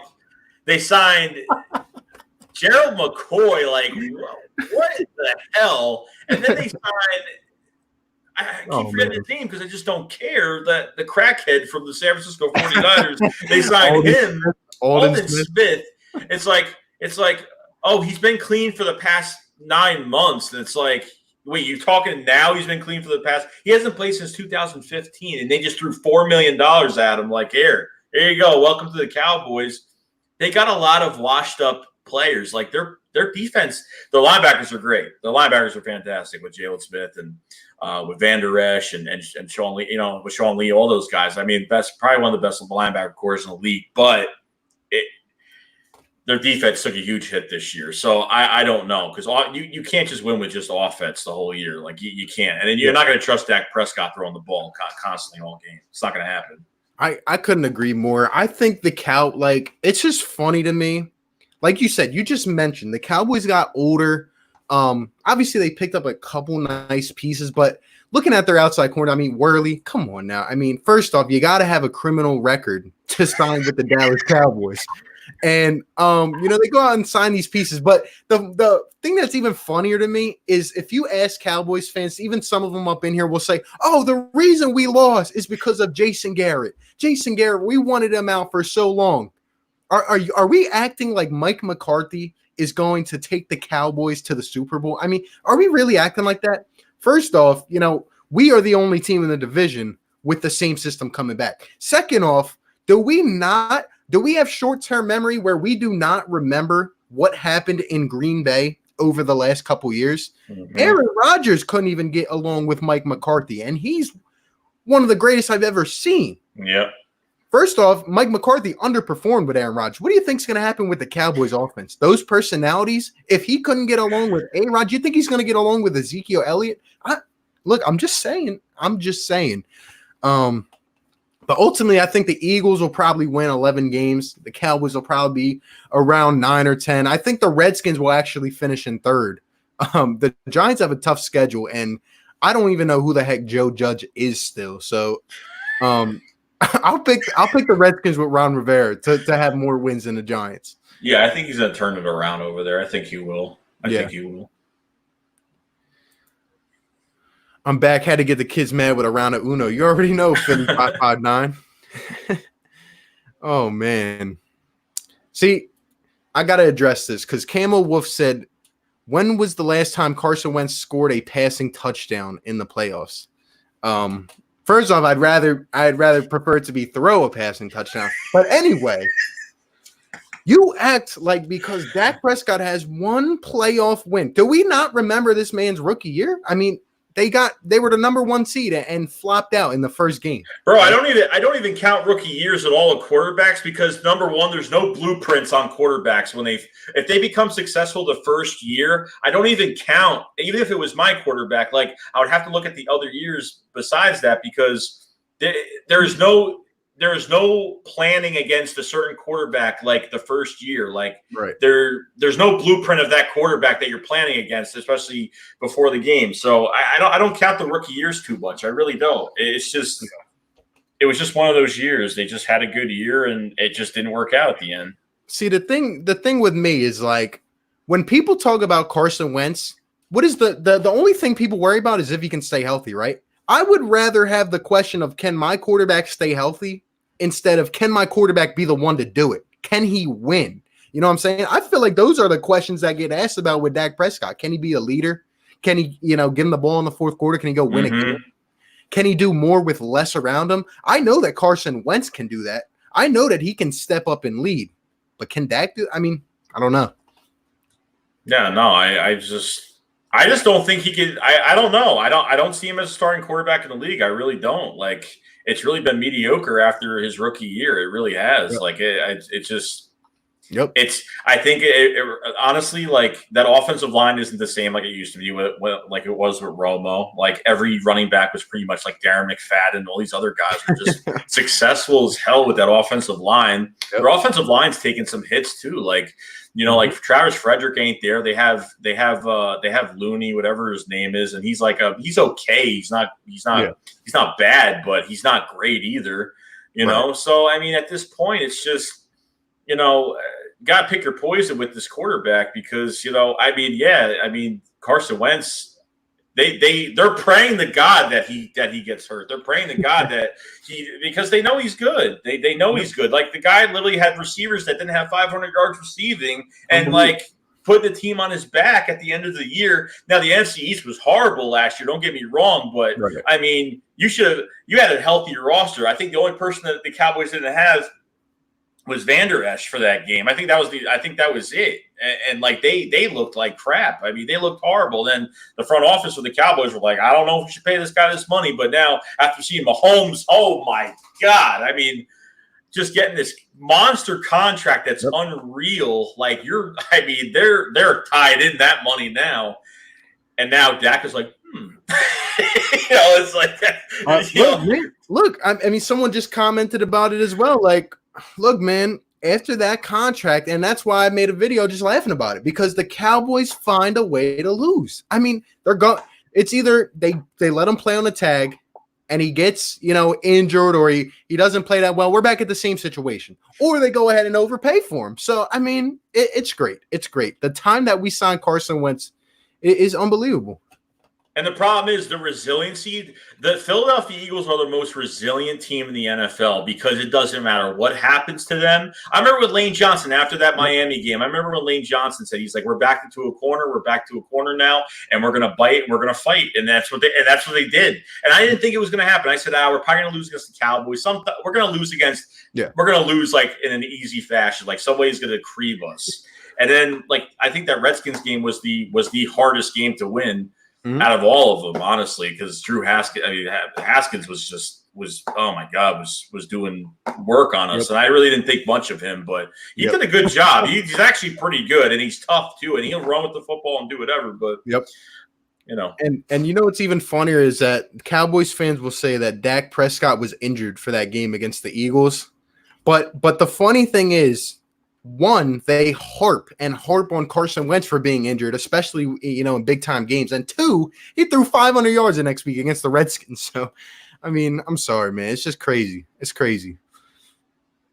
If Fragard plays with a decent quarterback in college, I don't think we would have been able to get him. Good point. He played with like what, 3 or 4? Yeah, he played with 3 or 4. I actually have the clip on my channel of the head coach talking about that. He said it was very unfair for Rieger because it's like he's got a big drop percentage. I'm like, all right, so now they're basing it off of, if the ball was near his hands that it should have been caught. Like it's the biggest like political crap you can do. It's retarded. So Master Pete says we really need to add Thunder and Lightning at the running back. Let's give Holyfield or Warren a chance to see what they are capable of. Yeah, I think one of those guys could fill in and be that Thunder to Miles Sanders Lightning. I really do. We need it. We need it. Yeah. Holyfield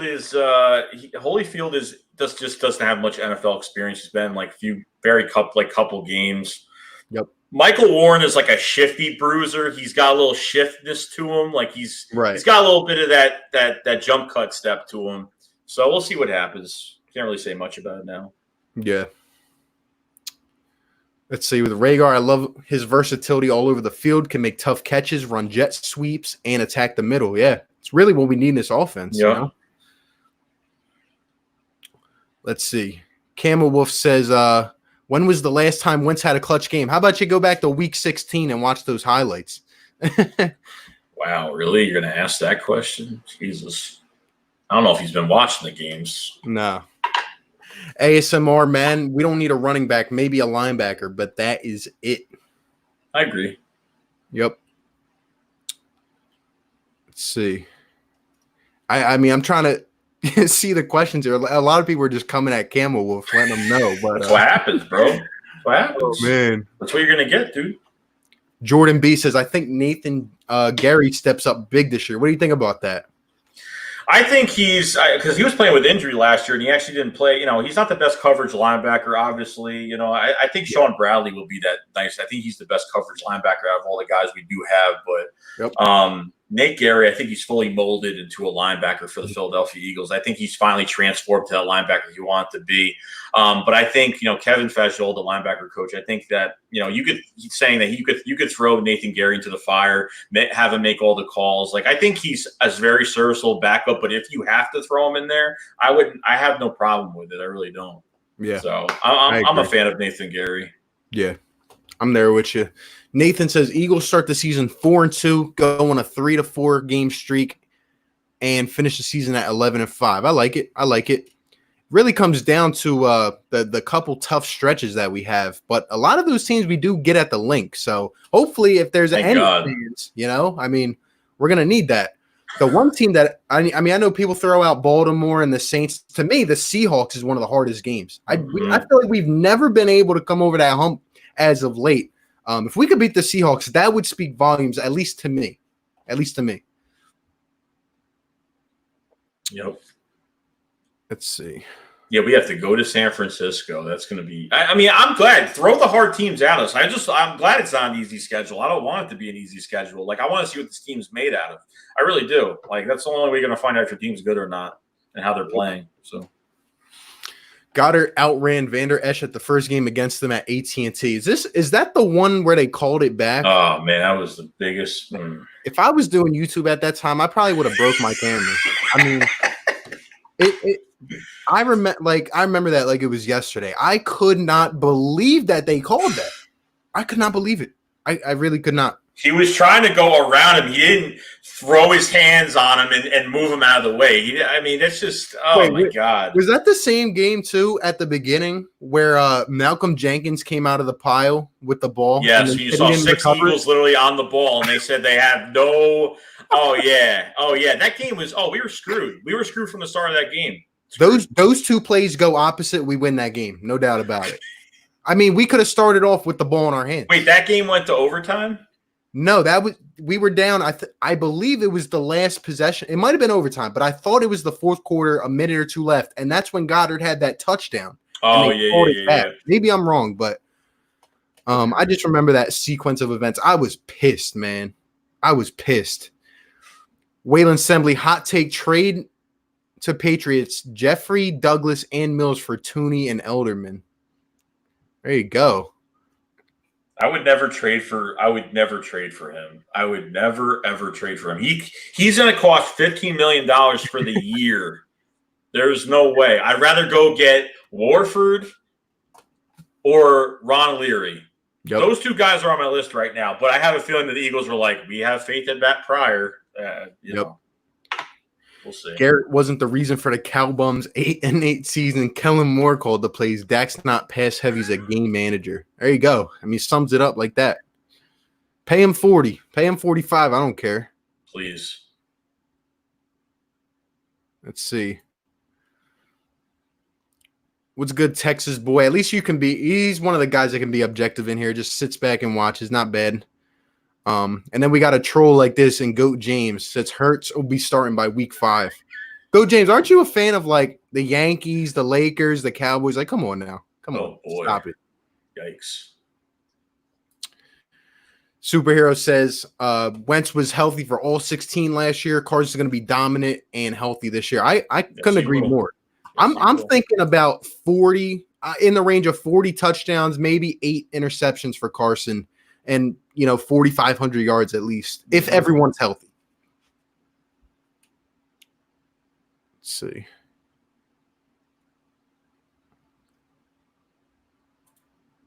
Eagle Slayer can't win if you can't stay healthy. I agree. That's been the detriment to this team. I mean, guys I'm glad we got a new medical staff, but I need to see it with my own eyes, the amount of guys that have gone down for this team is just. I forgot what game it was. It was like, Brandon Graham had to go to the medical tent, but someone was already inside. I was like, just throw in somebody. Honestly, at this point, dude, when someone gets hurt, I don't even care. I don't even care now. I really don't. I just okay.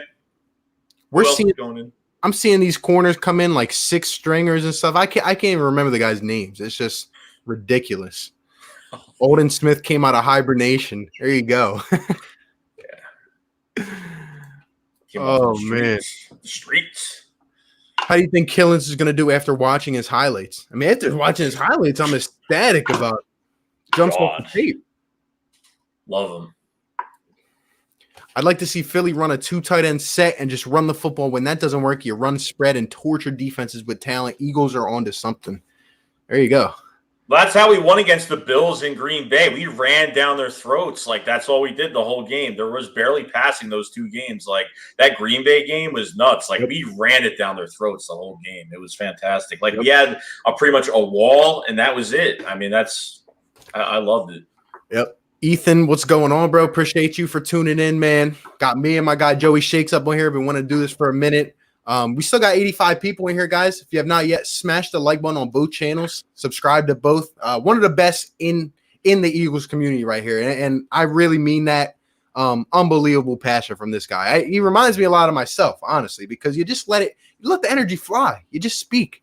I love it. That's all we do. Cool guy Cole Dak was 13-3 a season. Yeah, where'd that take you? Where did that go?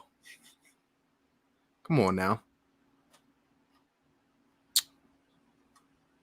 Going back to the rookie year. That's sad. Right. Let's go back to this year too. 8-8 with the top offense in the league. Stop it. Oh my gosh. It's a year-to-year league, bro. Yep. Joseph Simmons says Wentz is still a leader. Dak's just that cool kid that everybody says let's play because he lies about how he won a lot of games. There you go. Philly 559. I love it, man. CD number 88. Cowboys 8-8. There you go. That's disrespect, man. How do they do that? Like, how do they do that? Like, that's just like scum. I don't even know. I can't imagine us doing that. Like, that's just horrible. Hot take, if Rhaegar has a better quarterback and didn't gain weight before the combine, he would have been a top 15, maybe a top 10 pick. This guy had his virtual pro day, and he ran a 4.22. Then a 4.26? I don't even remember what the I think it was a 4.26. I mean, 4.22. I mean, oh my God. Crazy. Eagles season, we both got 13-3 with our quarterback. One guy's a Super Bowl, one has a second-round exit. Oh, I love it. I mean, there's like a war going on in this chat right now. Oh, man. Here we go. Samir Nichols. I'll start Joeyshakes at tackle before Pryor. Everybody says I look like Lane Johnson, so I guess that makes sense. You gotta shave the head. I used to do that a long time ago. No more shaving the head anymore. Times are over.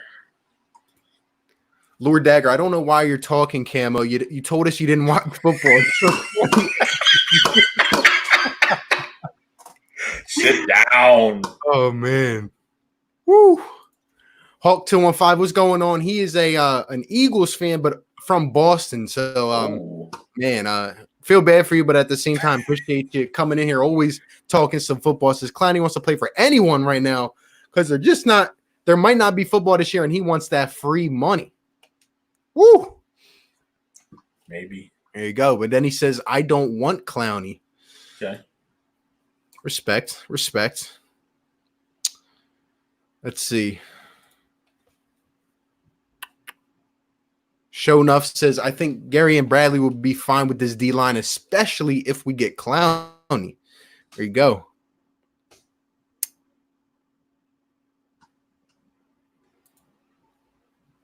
Carapool, what's going on? Says, hey, RB, sorry you had an early stream. Yeah, not the usual time, but my guy wanted to get up on here. Definitely couldn't pass this up. I mean, a lot of things have gone on. I had a PC that blew out, a whole bunch of stuff, but I could not miss this stream. I could not miss this. It is great. I mean, people bringing the energy. Still, we're almost an hour and a half into this. Still 90 people up in here, guys.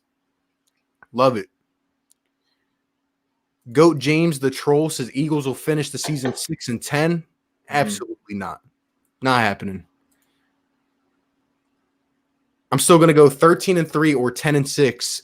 It will probably depend on a lot of close games. I feel like the Eagles always have a lot of close games. I mean, it doesn't matter who we're playing. I'm always having a heart attack by the fourth quarter. Yep. We have to beat our big comp games such as Saints, Seahawks, Ravens, Niners. I'd put Pittsburgh in there as also. Who do you think is going to be the toughest matchup for us this year? Probably, I have to split it down between the Saints and the Seahawks, really. I think the Ravens, I don't know, like, I love their roster, but I'm not a Lamar Jackson fan at all. Like, I'm really not. Like, I just don't think he's a consecutive just throwing the football is just I just don't think he's really consistent with it. I think he's going to hold them back. Yeah, I agree. I think it's Saints or Seahawks. I don't know. We just need to beat the dang Seahawks, man. Like, this has to be the year, you know? John B says, if we can get Clowney and the defense can stay healthy, we could be looking at a top 5 defense for the Eagles. What do you think about that? I think we could be better than that, honestly. I think like we said earlier. I think like even without Clowney, I think we're pretty good. I think we're a top 5 regardless. You know, if he's not here, but I mean, you put Clowney in the mix. I mean, he's just pure aggression on the edge and doesn't give up. I mean, with Brandon Graham doing so well, I mean, he did so well last year. Yep. And with the depth behind it, I think it's a no brainer that he's definitely going to do good things if he does come here. Yep. Eagle Slayer, it was a goddamn swim move. Don't even get me started. It was. It definitely was. Oh, man. Philly 559, cool guy. This is a what have you done for me lately league. 2 years. There you go. And he's not lying. He's not lying. So, cool guy. He says, I blame Dak and Garrett. But weren't you just talking high about Dak, about going 13-3? I mean, come on. This is the thing with Cowboys fans. It's the delusion from 1 second to the next. Like, come on now. Like, what is it? What is it? It's either one or the other. All right. Space Guy says, Rhaegar's scouting report is identical to OBJ's. Concentration drops that are made up with spectacular catches. And OBJ had a way better quarterback than Rhaegar ever had. There you go. I mean, that's a good point. Yep. I believe it. Let's see. Someone said we get Clowney and offer him and a first rounder for Yannick. What do you guys think? That would be insane. I don't see how that trade could get done, though. No. Yannick's going to take a haul. And do you think Yannick goes back to play for the Jags? And do you think Jamal Adams goes back to play for the Jets? I think Jamal Adams will play for the Jets just because I just don't think they're stupid enough to really get rid of him. And Yannick, he's got no leverage, period. So he could sit out the whole year. Like the Jags will just sit back, collect his money. He doesn't show up to games. They collect his money, goes straight into the cap. And that's it. Like, they don't have to do anything. It'll be like a Le'Veon Bell type situation. Alex, what's up? We're going to have T-shirts out, bro. Alex Sam was always asking for T-shirts for a long time. So we will have T-shirts out soon. Trust me. I've already been talking about doing some more designs. So I love it, man. And you got the channel memberships going and everything. Big things going for you, man. Yeah, I love appreciate it. Appreciate it, man. Let's see.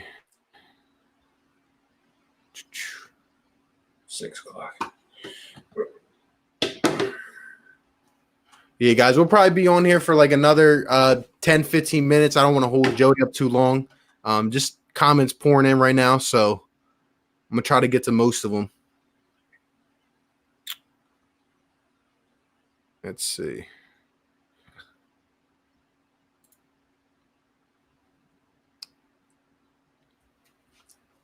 Carson Wentz will have 38 TDs and 9 interceptions with 4,800 yards. There you go. I like it. Yeah, that's good. I'm in that range. Yep.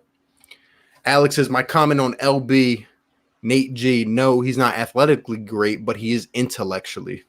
And that's he's got a high football IQ, and I think he's just smart. I think he's better with a lot more better talent around him too. I think he's more of a product type linebacker, but he is smart as well. So to make our defense even greater, I'll start Kayvon at linebacker and use him like Clemson did. Could do that. Yeah, these guys, you can move them all over the field. That's what Jim Schwartz needs to do, you know? You can't just have one, for example, a guy like Big Play Slay playing on one side of the field. I think you got to move people around in this defense.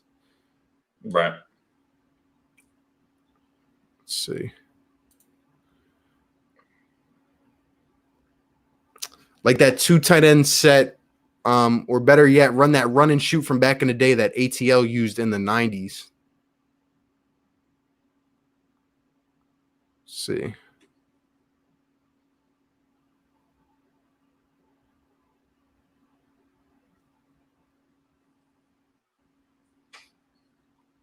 Sheesh, you guys are coming at each other.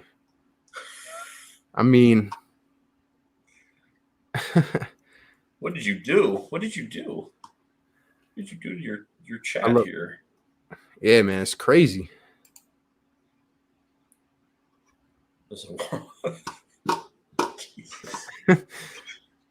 Oh man, I like this right here because Cool Guy Cole said we smacked you week something, and then Kara the moderator, the best moderator, comes and says and coward when it was a week that mattered.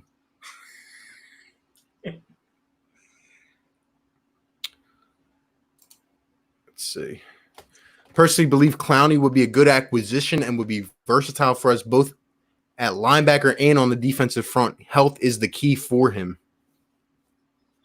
Yeah, if the Eagles bring him in, he's strictly going to be for pass rush. Like you're not going to line him up. Like you still got Jannard Avery too. He's played outside. He played the outside linebacker in the for the Browns. So we traded the 4th round pick to go get him. I mean, he's been working his tail off. I've been seeing a lot of videos of him training really hard because it's a contract year for him. Like this is last year on a cheap deal. So, yep. Turbo says, you think they're going to move Jack Driscoll to center, has almost the exact body build and doesn't have to start right away? There's been some talks about him. He's a little, because he needs to get bigger, of course, a little bit. But yeah, they have him going, and there's some rumors of him maybe they're going to cross train all these guys. Whether if it's not guard, then it's going to be center. I mean, Jason Kelsey, how many more years does he have left? You know what I mean? So gotta have to find that guy sooner or later. Yep. Why does Lamar get so much hate? I don't know. I feel like it's just – I just think, like, based on what they had expected Lamar to be, based on what he's done. I mean, honestly, in this league, a lot of people outside of the team that actually supports a guy, they just hate on greatness. I mean, it's kind of true if you think about it. Yeah, no, like I think because when he got drafted and then he started playing, he was not patient in the pocket. He was running immediately. Like he was using his legs immediately. Like he wouldn't stay patient to make those passes. He would just start running. I think, and guys that based off their play, off of their run style when they're just scramble QBs.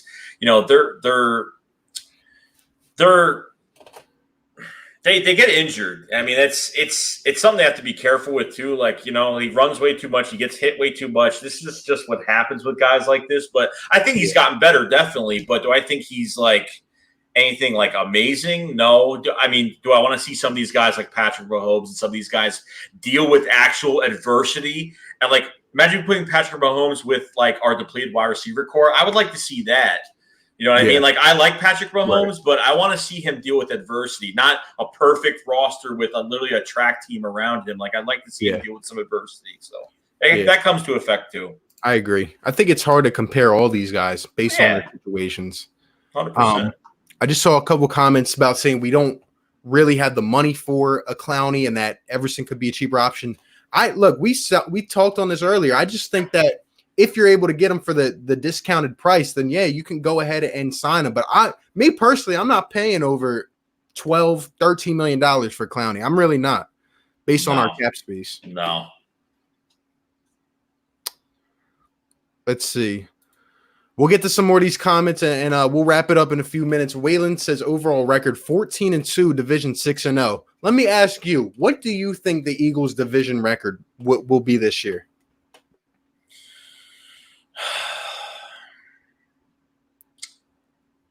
I don't know. I think we could beat the Cowboys twice this year. I honestly think with what we have now, I think we could do that. The Redskins, I think we can win both games. I don't know. It looks so good right now. It looks so good right now. It's hard to even say. Like, we've owned the Giants. Ever since Doug came here, we've owned the Redskins. We were at a 5-game losing streak with the Redskins, and the Cowboys we kind of always split. But I think this is going to be the year where we shut them down. Yeah, I think we need to go 6-0. Honestly, yeah, I think we need to win that Week 16 game in Jerry World, and I think that'll help us solidify the division. But to me, the Redskins and Giants are just irrelevant, to be honest. I think they're an easy 4-0. Let's see. Trey, what's going on, man? What's going on? What's up, Trey? How you doing, man? Good. Let's see. I don't think Carson throws 9 picks. He protects the ball better than most. I don't know about that. Yeah. I mean, he gets he tries to make a big play every single time he gets the ball in his hands, which I respect. But sometimes there are certain times where he has the ball outside of his body, which he's not supposed to do. And I think he does know that there's pressure around him, or he knows he's going to get slapped. And he still just tries to make that one throw as fast as possible. But he's got to start being more careful. Yep. I think he's got the most fumble. I think he's fumbled the most times at the past few years. I think he leads the whole league in that, to be honest. Yeah. Not only does he need to hold on to the ball, but for me, he needs to throw the ball away. That's one of the biggest things with Carson. I'm tired of seeing, no one's open for him, and it's an easy. Just take a step over and throw it away. But he just holds on to it, takes an 8-yard sack, and it doesn't work out well, Joey, Chaos Filthy, what's up, man? How do you feel about the left guard situation, the right guard situation you're talking about, the left guard? If you're talking about left guard, I'm fine with it. I mean, I'm not really a big fan of Isaac Samalo, but I think he only gave up 2 sacks last year. I think he's actually ranked, 8th. I think he's a top 10 guard. I don't know. I saw some PFF that they ranked him like a top 10 guard in the league. I mean, he hasn't played bad at all. I think his pass protection has been lacking a little bit here and there. His run blocking is fantastic, but I have no problem with Samalo. I mean, I've been up and down about him, but I think he's solid. Yeah. Could the Eagles trade Ertz for a quality DE or draft pick? Look, Mark, we talked on this earlier. I'm not trading Zach Ertz. I'm sorry, I'm not doing it. Zach Ertz is too valuable of an option. I mean, everyone, it'll be the same people that say, we have problems catching the ball in big time opportunities. Zach Ertz is going to catch you the ball. That's really what it comes down to for me. He is Wentz's right hand man. I mean, I'm not trading him. I'm not. I mean, we had training camp in a couple weeks. There's no way it's going to happen. Like, Oh man. If we get Clowney, opposing offenses will be burned out by the fourth quarter. Yeah, even maybe without him. I mean, our D line is solid. Dave McKnight, what's going on, man? up, Dave. Some of these are funny. Linemen have to be cross-trained, in my opinion. Good point. Not every team does it either. So I think we're lucky that they do it. I'm just reading this. So funny.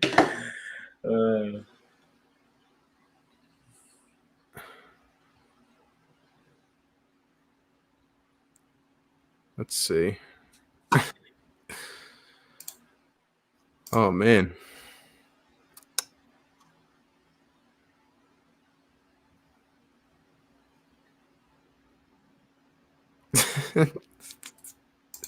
Next week throws 500 yards. Yeah. But he was hurt, right? His shoulder was bothering him. Bryant Lynn, what's going on, bro? Appreciate you being up in here. All right. Tamir Nichols, this for you, RB. Pick a duo to start your franchise. What are we talking about? Are we talking wide receiver quarterback duo? Yeah. Let me know what you're talking about. Quarterback coach, quarterback wide receiver. Let's see. For the division record, people, 6-0, 5-1, sweeping the whole division, 6-0. This is what you were talking about with the compensatory pick. We know Howie loves those. Yep. Let's see.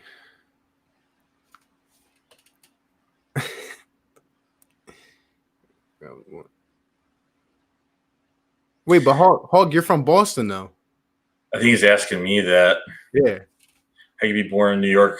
How can you be born in New York and like Eagles? If we have Cowgirls fans, I was born in Philly, and like Cowgirls fans are always call them bandwagons. I don't know. It's just that just grows on you. Like it just happens. Like there's really not even like anything to explain about it. Really, it's just. I saw a guy who was like, "Oh, the Eagles." It's like some guy came into my chat a few days ago and he said, "Oh, I talk about the Seahawks and and everything," and they're like, "Oh, the Seahawks are my second team." I was like, what? I hate that. I absolutely hate that. Two teamers. It's always the bad team and then a good team that's always in the playoffs. It's always that all the time. When my teams are irrelevant, this is who I go to. I got a jersey in the back of my closet. Oh man. Yeah, bro. Hold on. Jordan B, you look like Zach Ertz. I guess he's talking about me. There you go. You gotta talk like this. Yeah, you gotta have like that little scruff in your voice. Yeah. Nathan Rizzo, what's up with people wanting Ertz to be traded? How can you be this unintelligent? See, because like every fan base has it, but the Eagles fans have some too. Like every time you hear of a name, you can't just say, "Oh, let's trade this guy, let's trade that guy." There's a lot that goes into it, but how can you trade the guy that was a cornerstone of this franchise, really, since he's been drafted? And I mean, helped win a Super Bowl. I mean, forget about that.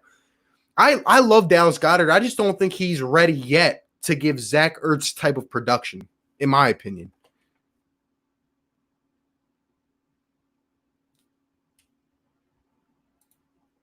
Let's see. Trade Goddard for CD. Lamb is going to kill us for years to come. I think Jerry will do it. I wouldn't do it.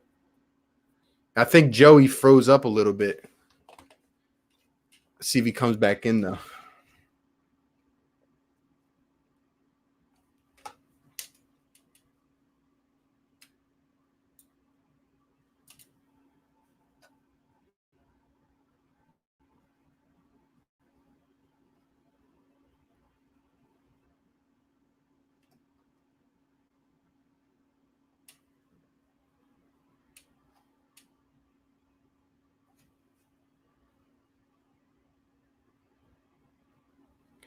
Yeah, Joey just texted me. He said his charger wasn't plugged in, so I think his computer died or something.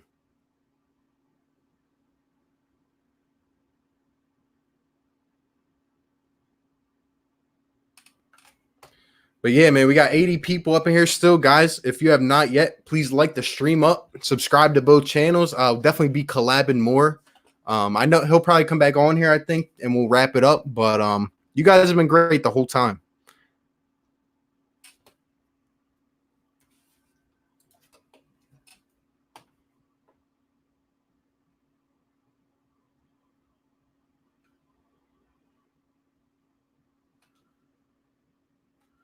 All right, he just texted me. He said, what's it called? He said he's got to go somewhere. So we'll probably wrap this up in the next 5-10 minutes. But yeah, guys, fire away with some questions if you got them. I'm gonna skip some of these comments. Let's see. There's some Cowboys fans that are born and raised in Philly, just like there are Eagles fans that are born and raised in Dallas.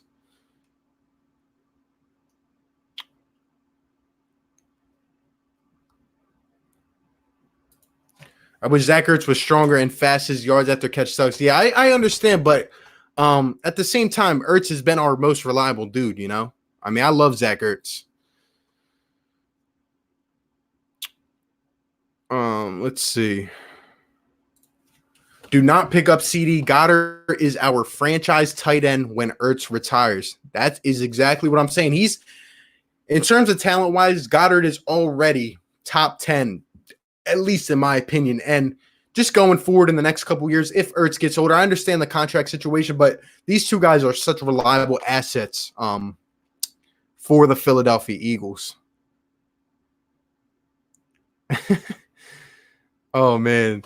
Showing up, trade Goddard for CD, you smoking. Lamb is JJ 2.0. There you go. Interesting.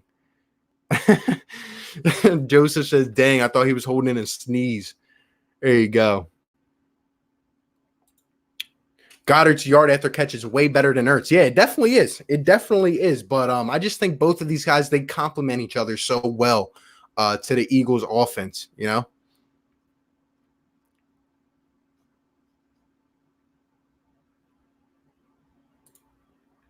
McLeod in a second for Yannick. I don't think that would get it done, bro. I think Yannick's going to take at least a first. At least a first.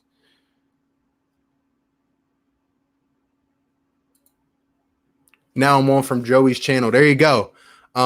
We still got 70 people up in here. Appreciate all the energy. Appreciate the love, guys. Like I said, I'm on a different PC right now. My PC blew yesterday, so I'm trying to get that fixed tomorrow ASAP to make these videos. It's been rough trying to get this all together. BPY, what's going on, bro? Colin Finn, what's your guess about the new season? You mean if we're going to play or not? I think we will. I think there will be limited fans, though. I think there will be at least limited capacity. Which of the other 3 NFC East teams do you hate the most? Not even close. It's the Cowboys. Just because of the delusional fans. Who do you think will have a breakout year? There's a couple guys. I'm either going to say JJ Arcega-Whiteside could have a breakout. Maybe Sidney Jones. But maybe even a guy like Kayvon Wallace if he gets significant playing time, you know? Did you just release a video? No, I did not. I don't have any videos made, and like I said, I'm not even on my computer. I'm gonna have to make some from my phone now. I think Wentz depends on Ertz too much. I think that's a fair point, but at the same time, I feel like he has had to based on the situation, you know. But you're right. Other guys, obviously, the whole thing with Alshon, people, I think some guys feel some type of way about Wentz and Ertz connection, but to me, I don't mind it, just given the fact how reliable Ertz is for the Eagles, you know? Over under Darius Slay 7 picks. I'm going to say slightly under. I'm going to say about 5, maybe 6, just given the fact that I don't think they're going to throw the ball his way that much. I think they're really going to target whoever our number 2 corner is, just given the fact that they're probably not going to have that much, you know, experience, and I think they'll go that way. I don't think they're going to target Slay's man too much. RB, what you think the Eagles will look like 2 to 4 years down the line? I think we're building for years to come. I think we're going to be significant. I think we're going to be dominant, and I just think we're going to keep adding on pieces. I mean, just look at this offseason, how we were able to get younger, but still stay relative at the same time. I mean, it's been great. I love it. Ertz is 65 receptions away to surpass Harold Carmichael this season. He's going to do it. He's going to do it.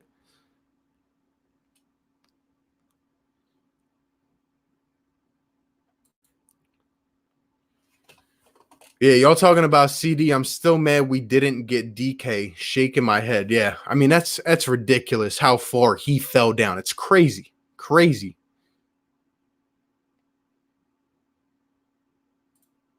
Ben DiNucci is taking over Dak's job. Imagine that. Imagine that.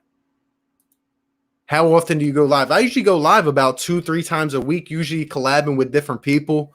Sometimes I go live by myself, but usually like 2 to 3 times a week. And I talk Sixers and Eagles mainly and the other sports as well.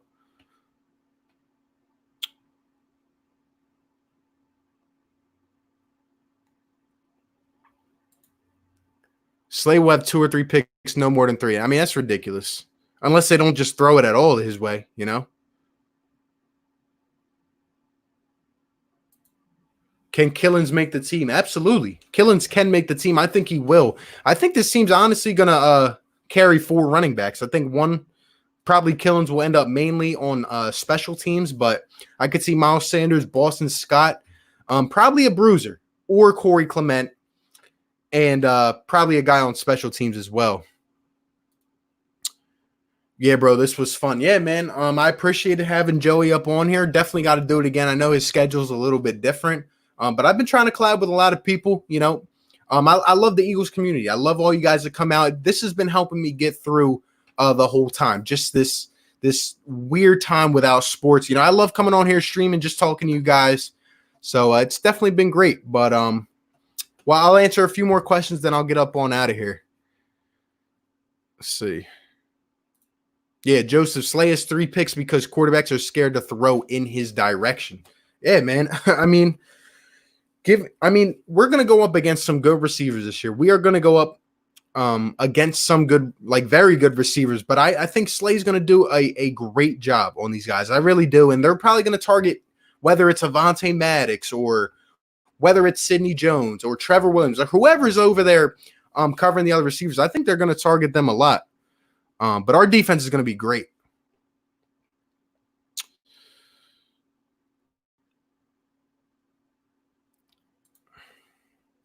How would you feel if the Eagles signed Jadeveon? I mentioned this already. I'm probably going to do a video after this if I can on my phone. I don't usually record on my phone, but like I said, my PC is messed up right now. I just think Jadeveon Clowney, it comes down to really, are we going to get him for that discounted price? You know, I'm not paying too much for him. I think we already have great depth on our D line. And I think people of Philly would be able to get over it eventually. But if we can get Jadeveon Clowney for $10 million, you have to do it, right? I mean, imagine Clowney, Fletch, Javon Hargrave, and Brandon Graham. And then behind those guys, you have Derek Barnett and Malik Jackson. Imagine that. I mean, it'd be ridiculous. It'd be ridiculous. And teams always beat us in the air, but I don't think it's going to be as easy this season. I don't, man. I don't. Yo, RB, we got to do another live stream. Yeah, man. I'm always down to collab with people. And guys, I recently hit 2,000 subs, and I got a lot of big things coming. A lot of big things coming. I bring people on here to talk as well. So I usually put out a community post, try to get some of you guys up on here to just talk on a Friday night or whatever. It's pretty chill, man. Killins on kick return, punt return would be perfect. Yeah, I'm really hoping that he does make it. I do, because if not, I think one of these other coaches is gonna swipe him up for nothing, and he might turn into something. I sent you something on Twitter. Bet I'm gonna check it out, man. His computer died. He had to go somewhere. Yeah, his computer died, but it was definitely fun getting him up on here. I love talking sports. I love debating. Like I always say, guys, it doesn't matter who you are, where you're from, or what team you like, but I'm always going to be here for the conversation. And with these live streams, you get a lot of people from different directions, different sides of the argument. I absolutely love it, guys. I really do love it, man. This is great. And all the people that came over from Joey Shakes' channel, just go ahead and check out my content. If you don't like it, you don't have to subscribe. If you like it, sure, hit the like button, hit the subscribe, man. I appreciate all the support. I'm 7 months into doing this, and it's been going well. I want to do a lot of big things with my channel. By the way, guys, I guess I'll announce this now. I actually just got channel memberships, the option to do it too. So I'm probably going to end up doing channel memberships maybe or dropping some merchandise or something. Let me know if you guys would ever be interested in that kind of stuff. Because obviously I want to do what you guys like. If you guys are going to support channel, sure, I'm going to do it, Slay's an elite lockdown and an elite ball hawk. Not many corners can be that. Not at all, man. Slay's elite. Slay's elite.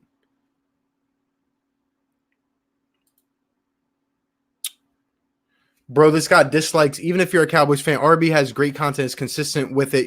If you're gonna dislike, then don't even. Yeah, man. I always get these dislikes from these trolls. I usually get people to unsubscribe. It's crazy because if you think about it, I really try to be objective. I really try to see both sides of it, and I'm always here to talk. Not everyone's gonna agree with your opinion, but I'm always gonna bring the energy. And it's all fun. It's in the rivalry, man. So people that come on to dislike, it's just like, why even show up? Like you said, like, what's the point? Some people just sit in here to just dislike. It's crazy. It's crazy, man. What are you expecting from Marquise Goodwin? I think he's all or nothing. He could fill that veteran kind of Torrey Smith type role that we had in 2017. If he can come in here and if he can keep his feet under him and be healthy, he could really be a key component. A good veteran leader and a guy who can make some deep catches down the field for a guy like Carson Wentz if he is healthy, But I think that's the biggest thing that's involved with it, I might get some merch. Yeah, man, I appreciate it. So I've already started setting up the channel memberships. I want to give you guys a lot of cool perks, man. I want to give you a lot of cool perks. Cool guy was wrong. I don't see you, bro. Yeah. Cowboys fans, just like they always do, they fizzle out, man. They fizzle out. I would get merch if it's cheap. Yeah, man. I'm not gonna be one of them people that charge like $50 for a hoodie. I don't understand people that do that. I want to do what the people like. Can't go wrong with merch. As soon as you put out a member, I would join, man. I appreciate that, Borm. Yeah, I like merch. I've been on Joey's to do a Shake Squad shirt. Yeah, man, he's got some big things coming. He's an amazing content creator. I love his passion, his energy. I've been a fan of his for a long time. What's your starting 6 wide receivers this year? I would say Djax, Jalen Reagor. I would say Greg Ward in the slot. And I would probably say Marquise Goodwin, which is 4. Right, so Djax, Ward, Reagor, Marquise Goodwin, and then honestly, I got a feeling that Quez Watkins is going to make this team. I have a feeling that Quez is going to make this team. And I forget who else I didn't say. Oh, JJ Arcega-Whiteside, I think will be a guy that we need to count on. So that's who I think will be our starters. Alshon might contribute. Hopefully, we got a lot to work with, but those are the guys I'll rock with. And the next question, will Alshon be on the team? He'll be on the team. He will. I made a video about it. I predict he's going to be used in short yardage type situations, 3rd and 2, or maybe down in the red zone, at goal line. But overall, Alshon really cannot take that many hits, or his body's just brittle at this point, But for $15 million, I'm hoping that he can contribute somehow, some way, I just went through updating my computer to get here. Appreciate you tuning in, man. I'm guessing you're from Joey's channel. He was just on here for a while. His computer died. But it was really fun having him up on here. I'm probably going to get off in a couple minutes here to read some of these last comments. Which Philly team is your favorite? Man, I can't really choose. I love them all. It comes with the season, but I love reacting and ranting about the Eagles and the Sixers, man. It's great. It's great. What's your channel? I still have Joeyshakes 72 showing. Yeah, if you go down in the description, I believe he put the link to my channel in there if you want to check it out. If you guys want to look at some content and if you like it, hit that subscribe, man. Appreciate it. Let's see. I'll take Alden Smith before I take Goodwin, so I won't laugh. Every time we make fun of them, they end up winning the division. I would not take Alden Smith before Goodwin. I don't think he's going to contribute that much. It's just funny because he's a criminal or an ex-criminal. So Alshon's one of our only go up and get it receivers. We mostly have speed and elusiveness. Yes, I agree. And that's why I think JJ needs to step up. A lot of people are kind of low on him. I'm trying to be optimistic about it. If he can step up, just imagine what it will do for the future. Maybe we can go out and get another guy in the future. But Alshon, he's not going to be here after this year. And JJ really has to step up, you know. Cowboy fans still in here. Appreciate you, Texas boy. Thank you for not being delusional like some of these other man. You know, it gets hard trying to sort out the ones who aren't delusional, you know.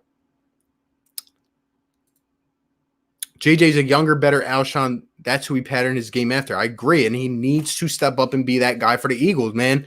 JJ, I hope his body's in shape, but he really just needs to have that confidence. He needs to step up, run the right routes, and be that guy, you know.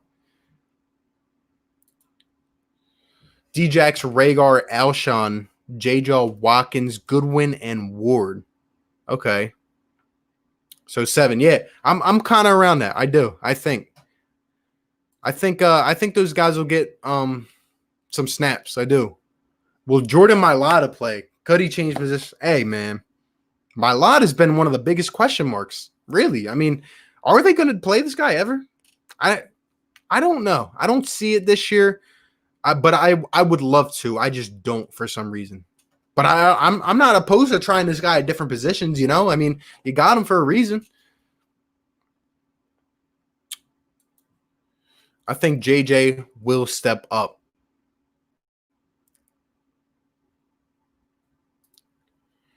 Greg Ward's meant to be that guy you look to in the clutch. There you go. I love how he stepped up.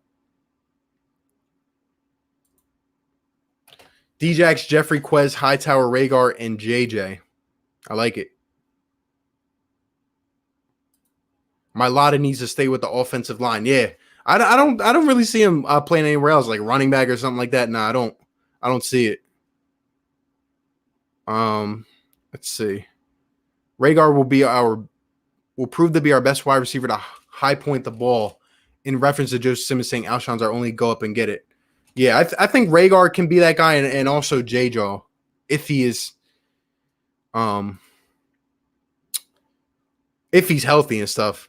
Show Enough says, I'm not taking no junkie over Goodwin. Goodwin lost 3 kids while trying to stay focused to playing San Fran. He'll have the best year of his career here. Yeah, and guys, think about it.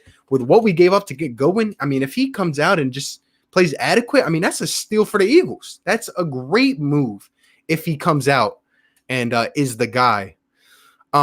At this point, though, I'll end it off with a hot take session. Guys, if you're new to the channel, on my live streams, I do this sometimes where I say, give me a hot take. So if you guys want to in the comments, give me a hot take. Now, what this means is, you know, give me a bold prediction. Give me something crazy or a player who might have this stats, a player that might break out, a player that might just go over the top this year, or just anything in general. Give me some bold predictions. And that's how we'll end this off. We'll read some of those and then we'll get up on out of here. But appreciate the 60 people that are still up in here. Dallas versus Philly is going to be really fun this year, man. It's going to be insane. It's going to be insane. And this channel will be a center of attention for that because there are salty Cowboys fans. Go back and watch my videos, man. They can't stand me. The Dallas Cowboys cannot stand me because I speak the truth. What is it, July 12th? Couple more days, they're not going to be able to stand me when Dak does not sign the long-term deal. They're not going to be able to stand me. Trust Ward more than J-Jaw. Yeah, until he develops. Yep. Want him to make the team, but we can't let the rookie slip out of our hands. Why can't Mailata be a goal line running back? I'm not saying he can't. I don't know. I'd have to see something first, you know? Like, I just feel like this guy's just been in the works. Like, that's it, you know? Let's see. Here we go. Hot take. Darius Slay, 9 picks. I like it, man. Pretty bold prediction there. I'm loving it. Jalen Rhaegar is wide receiver 1, fantasy football. I'm not saying any about Eagles being a bad team, but you guys sound like Cowboys have no shot. I'm not. Look, man. I told you I keep it objective. I really think the season could come down to Week 16. I think it's realistic. But I just think the Eagles have something special going on. I'm not going to say we're too far out from the season yet. There are things that need to happen first and foremost, but it's a 2-team race for me in this division. Delusional take. Wow, I've never had one of them. Dak becomes a winner. There you go, Joseph. I like it. What's going on? IJM Ruiz. Wentz will be the MVP this season. That is what I like to hear. Guys, I'm telling you, stop sleeping on Carson Wentz. It's just sick at this point. I don't care if you are a Nick Foles fan. We can cherish Nick Foles and appreciate Carson Wentz. I don't know how many times I have to say this up in a live stream. I don't care if you are a Nick Foles fan. You can still like Carson Wentz. Carson Wentz can do a lot of things that not a lot of quarterbacks can. I'm telling you. He will be in the MVP race this season. I like it, man. Good. Oh, hot take RB 10K before Eagles win the Super Bowl this year. Let me tell you, man, we are grinding. 7 months into this, man. I appreciate the support. Appreciate people like you, Eagles season. Let's see. They are still far apart with 3 to 4 days left. Thank you. And I think you're a Cowboys fan. Thank you. Just come in and be objective about it. I mean, I look, I put the little spice on the videos just because the Cowboys fans piss me off, but they get all angry at me. I just try to tell them the truth. I just try to speak what I see. and they get mad at me just because you know why? It's because of all the headlines, ESPN, the people in the Cowboys YouTube community, they just feed them this stuff like, oh, he'll get signed. Everything will be okay. But like the Cowboys do, I mean, they just fail. they just fail without anyone else doing anything to them, I meant change positions on offensive line. Yeah, I agree with that. That would be good. Hot take Cowboys start Andy Dalton week 1. Man, oh man, would that be funny? CD turns out a bust. Y'all talk about us being delusional for real. We both are the same way. Delusional, you and I know that. A lot of fan bases have every fan base has delusional fans. But what I do know is I am not one of those delusional fans. I speak it how it is, man. For my opinion, at least. Hot take, we're going to sweep the division. I'd like it, and I think we're going to need to, man. I'm telling you, I think we're going to need to. No one throws at Slay. Andre Dillard, a top 10 tackle. That's a bold one, man. I like it. Hot take, Slay holds Cooper to 10 yards combined in both games. Hey, man, that would be a little bit hard. Amari will have his yards, but I think Slay will do a good job on him, man. But the Cowboys do have, other receivers that will be hard to cover. But I'm hoping a guy like Nickel Roby-Coleman will step up. I'm hoping whoever's the corner too, whether it's Avonte Maddox, whoever, man, they got to step up. They do that. I mean, we'll be in good shape. We win the Super Bowl. I like it. We bubble wrap for Wentz. He's better than Foles. Wentz is way more talented than Foles, but you can appreciate what Nick Foles did. You can cherish him forever, and you can still love Carson Wentz. It's the same people that in a couple years when we're in line for a quarterback in the draft will be, why didn't you go up and trade? Why? You got to appreciate guys while you still have them. You cannot – the type of talent that Carson Wentz is.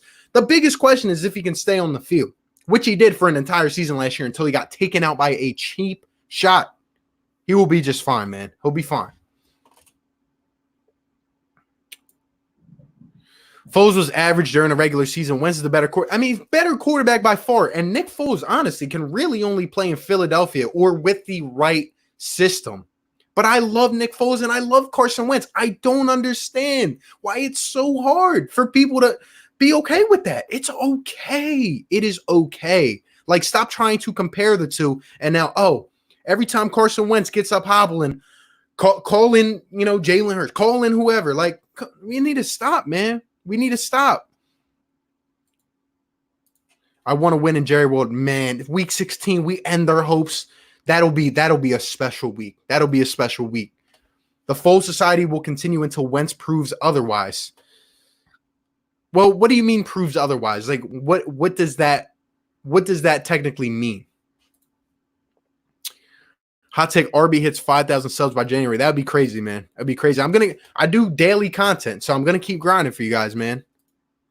Hot take: Trevor Williams will hold Gallup to 32 yards. I love that, bro. Key. I love it. We win in Jerry World, you win in the link. Yeah, but I'm telling you, the Eagles might have to win both this year. They might have to win both. July 15th. Yeah. I mean, it's coming a couple days, guys. Don't be they all sworn to my videos and they get upset. I mean, I just speak the truth, man. They just don't want to hear it. They don't want to hear it. Can't wait to see RB rubbing his hands when we beat Dallas. Oh my gosh, guys.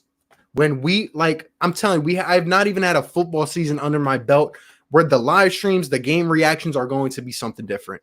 The only games I've reacted to are Sixers games. And you can go back and look at my passion in those videos. I mean, it's going to be crazy for the Eagles. I scream at my TV for 3 hours every Sunday. Like, no doubt about it.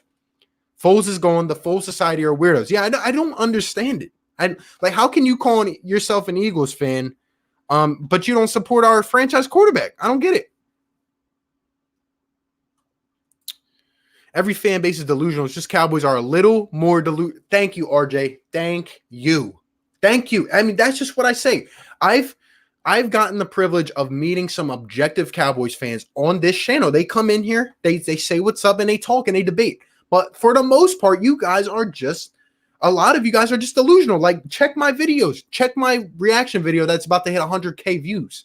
Look at the comments on there. 19-0. The Cowboys got CeeDee Lamb, which makes us a Super Bowl contender. Like it, and they really believe that stuff, which is crazy. It's crazy to me, man. Josh Sweat's a breakout year. Good bowl take, man. Steps up as a backup DE. I like it, man. I like it. Eagles season. Appreciate you, man. Both squads had bad picks in round 2. That's when you guys got Diggs, right? I didn't think that was a bad pick for you guys. For us, I mean, you can go see what I thought about it, and I'm not going to change my mind on that. Sidney Jones needs to come up big. Most certainly, man. If he steps up, man, this defense is going to be ridiculous. Ridiculous. LBs in Philly have a lot to prove. Yeah, it's our weak link, man. It's our weak link. I want us to sign a guy like Nigel Bradham. I do. I'm high on a vet to kind of help out that core, but that's our weak link. You're right. I'm not disagreeing with that. Like I said, I speak it how it is, man. I think Foles is good with RPO, but Wentz does way more. Wentz has the intangibles. Foles, a certain system was designed for Nick Foles to succeed. Nobody else has replicated that system. That's why he goes to Jacksonville, goes to the Rams. Now with the Bears, I don't think he's going to succeed anywhere else other than Philadelphia. The way they set up that system with these RPOs was beautiful. It was beautiful. Foles wouldn't have got to the point that he got to if it wasn't for Carson's MVP season. I mean, I don't even have to say anything at this point. You guys are spot on. Stop trying, like, when people say, oh, Wentz hasn't won a playoff game, look at that season. Look how he played. Dak has not had a season like that. Not a lot of young quarterbacks have in the last 5-10 years or however long you want to go back. Wentz was unbelievable. He still should have won the MVP. I'm here to say it. He should have won the MVP. But without all that, Nick Foles doesn't. We don't win a Super Bowl. I mean, it's simple as that, bro. I mean to win playoff games, break records, and win the big one. Yeah. I mean, you're right. You're right. It's sad, but I hope he stays healthy this year. It was unfortunate, that Seattle playoff game. Very unfortunate, man. Who do you think we're adding this week if the rumors are true about? Yeah. We were talking about that. My instinct would be a guy like Clowney, given the whole rumors and everything going on.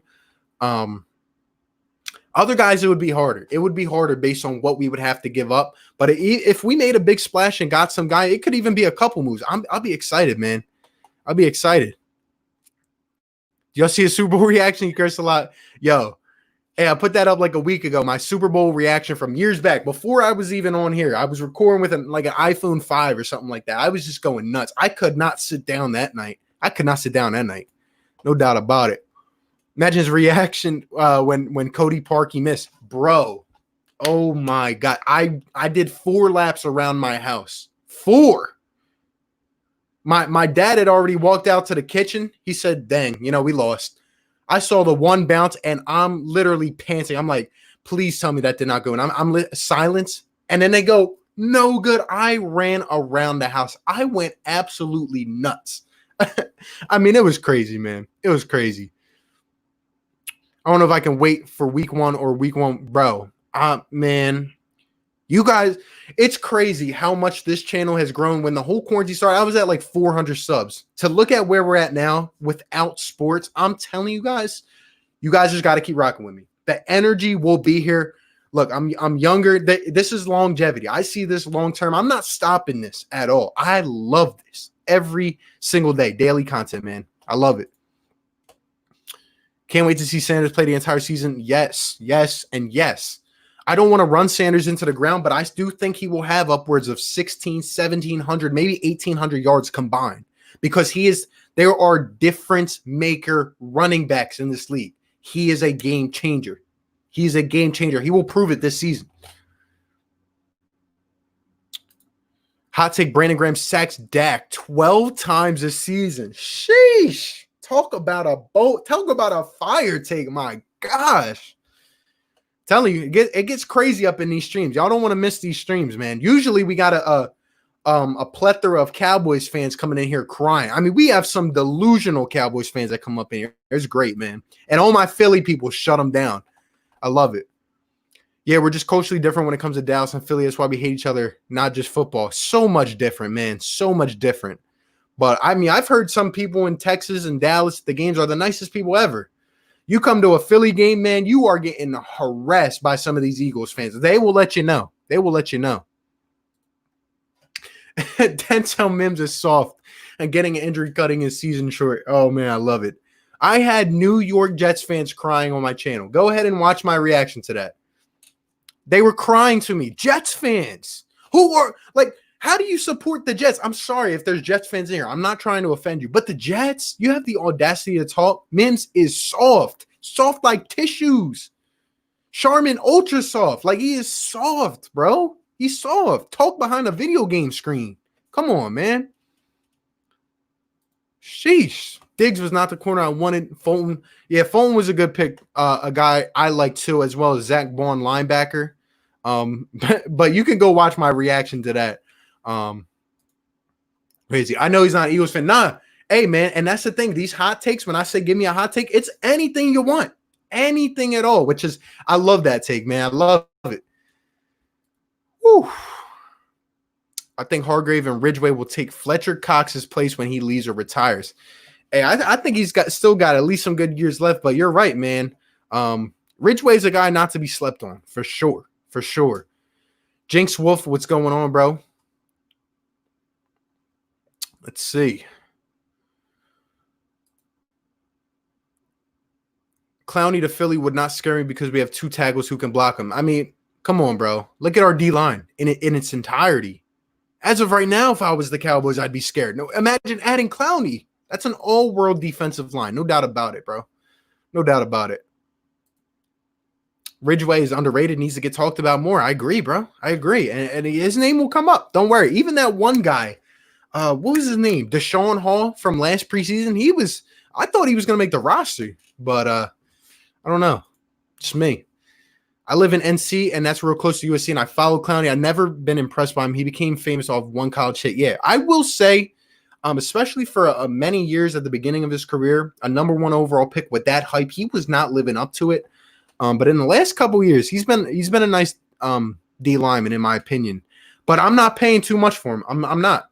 And if he comes to Philly, I'm telling you, week 1 he'll come out. The Eagles fans will boo him, and then we'll probably be okay. But he does have a lot of dirty hits behind his name, man. BLSG, what's going on, bro? Appreciate you coming in here, man.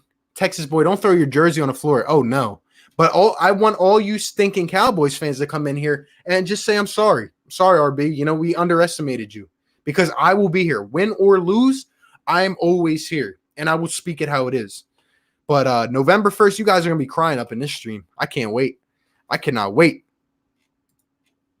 3 top 15 D linemen. Imagine if we snatch Clowney. Dude, I'm telling you, it would be unreal. If we pull that off, man, I might have to make a Howie Roseman appreciation video at that point. Actually coming with good takes. Yeah, man. I mean, see, just like that, I respect him. A lot of Cowboys fans I don't respect, but if you can keep it 100, man, I love it. RB, keep the grind up. You the GOAT. Appreciate it, bro. Can't wait to see Jalen Hurts be a Swiss Army knife. I don't know. Look, man, I don't think he's going to be using all these packages that everyone's talking about. I just think that if he's your backup quarterback and you got him for a second rounder, I don't think you want him to have a chance of getting a major injury. Just my opinion now. Just my opinion. Clowney's a watered-down version of Javon Curse. Not a bad take. Sanders top 4 running back this season, no doubt about it.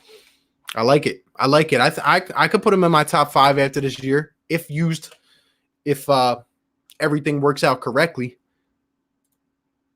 And as I was saying, guys, I'm sorry if it's lagging a little bit. Like I said, I'm on a different PC right now, hoping to get mine fixed tomorrow. But I mean, I'm using a dinosaur right now, so I'm trying, guys. I love my Cowboys. I like Eagles to win the division this year, hands down. In the next few years, it's going to be Giants and Cowboys in a race. Hey, man, I think the Eagles will be in contention for years. Eagles and the Cowboys. I think the Redskins will be ready before the Giants. Maybe that's a hot take in itself. But yeah, we'll let you know we keep it 1,000. Sir, I love it. See, this always happens. I'm like, yo, I'm going to get off, guys, and then it runs another 30 minutes because you guys just bring amazing energy up in this chat, and I love it. I love it. What's going on, Wolf? Let's see. Do you think we need a big bruiser running back for the short yards? Absolutely, I do, and I think we're going to end up reverting to our in-house options. I think some of our guys that we talked about have already signed elsewhere, like a Carlos Hyde, a guy like that. So I don't think we'll go out on the market unless we were to bring McCoy back, but I don't see him being that type of bruiser running back. You know, he just kind of has a different style to hit the way he runs. But I think we'll use one of these in-house guys like a Warren or an Elijah Holyfield, man. Can't wait to see Mims be a bust. He's going to be a bust, man. I'm telling you, he's lucky he doesn't have to come to the link in the preseason. I'm telling you. He really called this dude Charmin Ultra Soft. He's soft like feathers, bro. And the funny part about it is he's not even playing the Eagles now, right? But all these DBs, these 30-year-old DBs, they know how to they real estate. That's all I gotta say. Real estate. He let his guard down way too quick. They're gonna get in his head, and you'll hear about an incident or two. He's gonna get angry on the field, you know. Let's see. Both Philly-Dallas games got to be on primetime. Absolutely, bro. Absolutely. Nothing like the rivalry. What's going on, bro? Appreciate you being up in the stream, man. Just talking right now. Where are you going to play Clowney? We're going to play him at on the opposite side of Brandon Graham. That's where I would think. Brandon Graham and Clowney on the outside. Fletch and Javon Hargrave. And then behind those guys, you got Barnett, Malik Jackson, Ridgeway. It just gets... Look, we need to replicate our D-line like we did in 2017. We had so much depth, and that's what I think we're trying to do. We're just speaking honestly. I think that's what we're trying to do, and we need to, you know? Let's see. Oh, yeah, Hall's a monster. He just got hurt. Yeah, what he was showing me in preseason last year was crazy. I thought he was going to make the roster, man. Hall's a beast. Can't wait to see him. Yeah. I mean, he's another one. Add him on the line, you know? Like Josh Sweat, too. Crazy, man. Crazy. Oh, man. Cowbum's rookie center going to get abused by the Eagles D-line. Everybody's going to get abused. And a lot of the guys that we play this year, man, and you send pressure at them, it's not going to go well for these opposing offensive coordinators. I'll tell you. Stop talking about Cowboys being delusional. What do you mean? I'm not delusional as an Eagles fan. I try to keep it real. A lot of Cowboys fans are, though. Just being honest.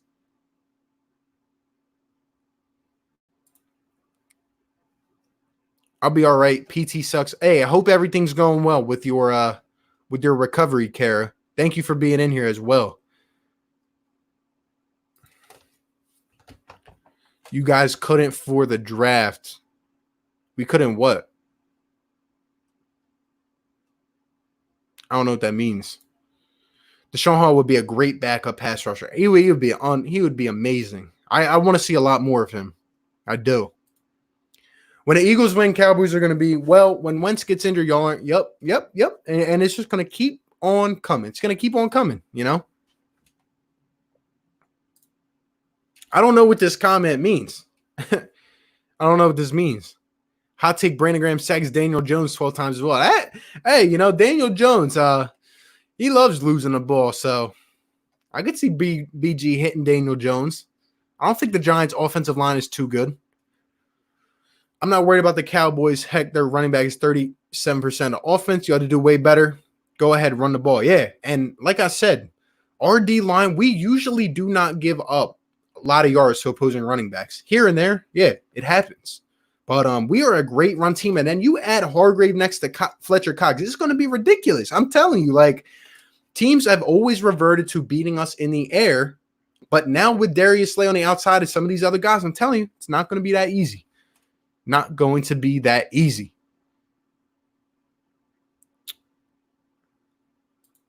Someone talk about Miles Sanders. Dude's been projected in top 10. Look, man, Sanders is a game changer. You're going to find out very quickly, not just on the ground, but in the air as well. He is one of those backs that I believe can change games. I do. I really do. So, RB saying the Redskins or Giants will be ready anytime soon is a hot take. Yeah, they're not relevant to me. That's an easy 4-0 for the Eagles. The Giants haven't won in how long against the Eagles? And the Redskins are developing a good roster, and I like Ron Rivera there. But it's not going to be this season, and I think they need to figure out who their quarterback is, man. Peace out, RB. Got to go work on YouTube content. Appreciate you being up in here, Joseph. And this time I'm actually going to end this in a few minutes, but I love these comments. I love talking to you guys up on here, man. It's great to talk sports.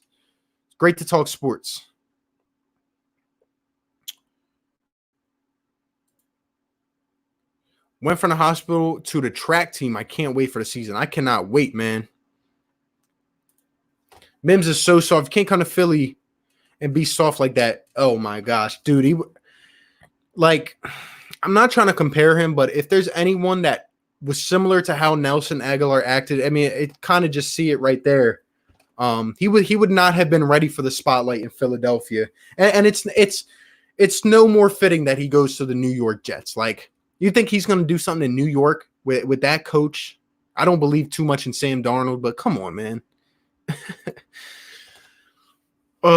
So Graham, Cox, Hargrave, Jackson, Clowney. Yeah, that is what I'm talking about. I mean, how do you go against that?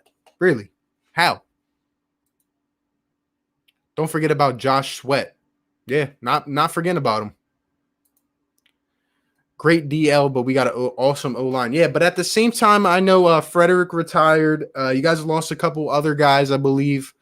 I don't know. I just think not just your team, but any team. I think we're going to dominate opposing offensive lines. I really do. Where are you going to play Clowney? What kind of a goofy question is that? Yeah, I mean, he's got to be in there, right? I mean, I don't know. It'd be crazy if we pick up if I get some breaking news, guys. Even though, like I said, I don't have a computer right now. I'm going on my phone. I'm making a video right away and just going nuts. Let's see. What's up? Philly O-line's looking a little soft right now. Be careful. I think we'll be all right.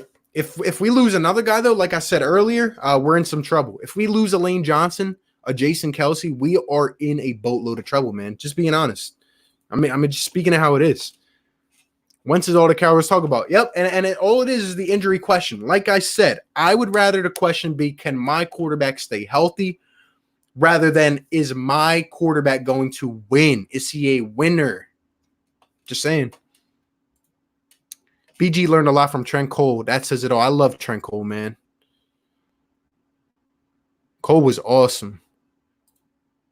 We have two Bears on the inside of our D-line. I mean, it's kind of a good way to compare it right there. I mean, man, just with Fletch, what he can do, throwing guys out of the way with one arm.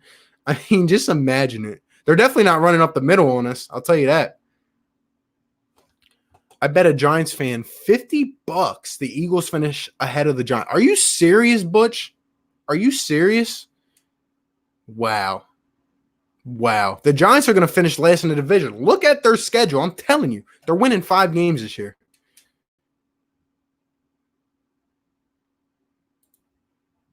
Sanders is our next Westbrook. Couldn't have said it better. He absolutely is. If we get Clowney, I don't know what we're gonna do or what I'm gonna do. I mean, I'd be very, very happy, very ecstatic. We also got a lot of Eagles delusional fans talking about 16-0. I never said that. So, like I said, every fan base has delusional fans. No one's going 16-0 though. Oh man. What's the record, Dak versus Wentz? I'm not exactly sure, but all I do know is that both have dominated against each other at some point in time. Wentz had an MVP caliber season, and Wentz set his team up in position to win a Super Bowl. Dak had a first-round playoff exit, failed to beat the LA Rams, and went 8-8 with the number 1 offense in the NFL. So, just saying. Love to get Jamal Adams. That would be crazy if we pull that off. It's going to take a lot to get him, and then you have to re-sign him. But unlike what Joey said earlier, I don't think Adams is going back to play for the Jets. I don't think so. Giants will never do well as long as Gettleman is in their office. Yeah. He's bad. He's bad. Looney was good in 2018. Look, man.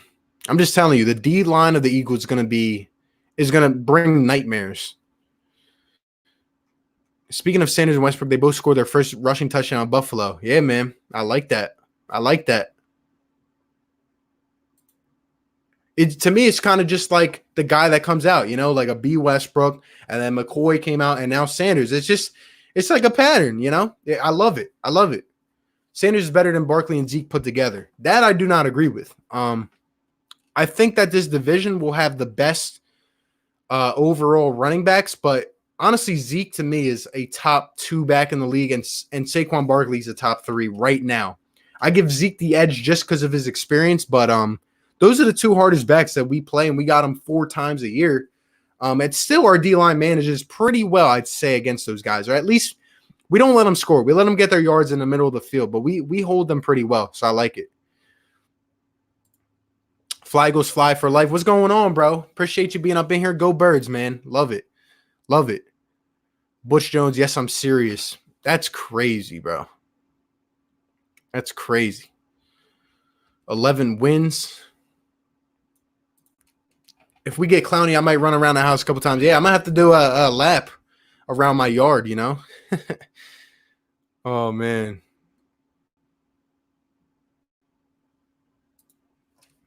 Eagles better draft me at quarterback when I'm 21 and when Wentz is 35. There you go.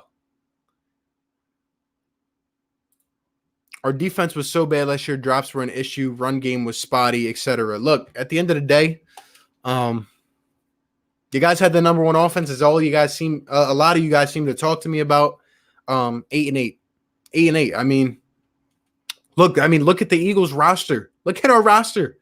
After that Miami game, going down a stretch, and Wentz stepped up and led these boys. Dak and Wentz don't play each other. They play the team's defense. I hate that question because it's not real. Exactly.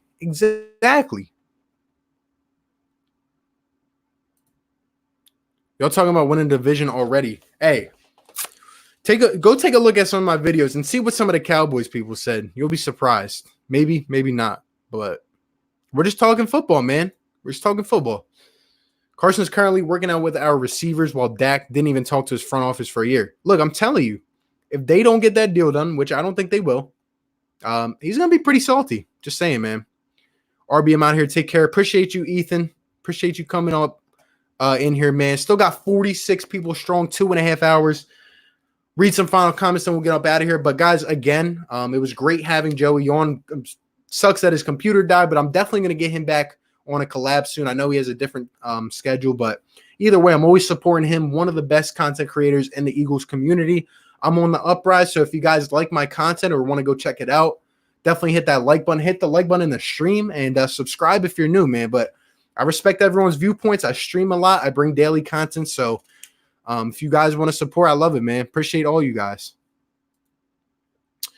Stat-wise, Derrick Henry's the best running back in the league. Yeah, I don't just look at stats either. I think some stats tend to get a little overhyped, but you really, as crazy as it might sound, one of the best tests to me is the eye test. You know, like what do I see from this guy? Derrick Henry, you can just see he's a man amongst boys when he's taking carries. I mean, just look at that whole playoff run, really. You know. CD said, "Don't sleep on the Giants or the Skins." I'm sleeping on both of them because I'm not expecting anything. Philly played way better than we did last year. No debate. Respect, bro. I respect it. Appreciate people like you, man. Born 5, peace. Yeah, man. So with that being said, the 45 of you guys that are up in here, thank you if you took time to come through to the stream. I know I usually stream around 7:30 p.m. It is a Sunday afternoon at 4:30, so it's a different time schedule. But you guys came in, showed support and love. Appreciate all you guys that are up in here. And like I said, guys, go ahead and check out my channel if you want. If you like the video, might as well hit that subscribe, man. Hit the like button and support. But thank you for everyone that came by today. Appreciate all you guys.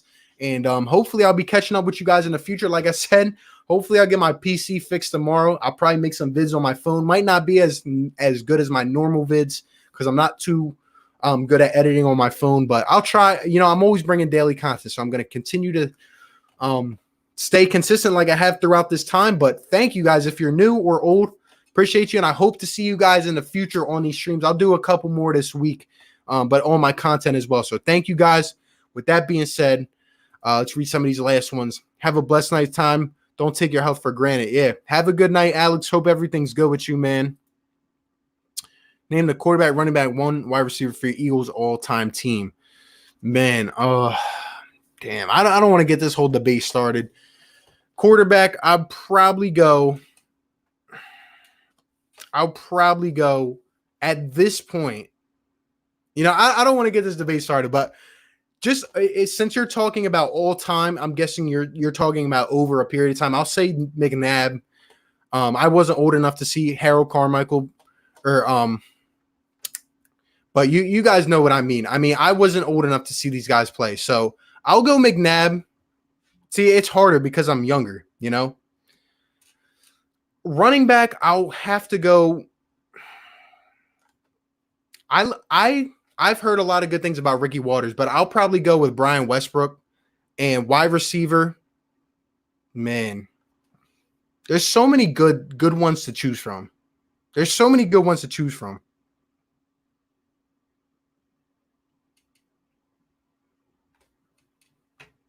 And what's it called? So quarterback, I'll go Randall Cunningham or Donovan McNabb. Running back, I'll go with Brian Westbrook, and wide receiver, I'll go with, man, I don't know. I'll probably go Harold Carmichael at wide receiver. Skins over Giants, but it's close. Fly Eagles fly. Appreciate you guys. But yeah, with that being said, appreciate you guys that tuned in. Be sure to like, comment, and subscribe, and I will catch you on the next one. Appreciate you guys. Have a good night, everyone. Hope you guys are safe.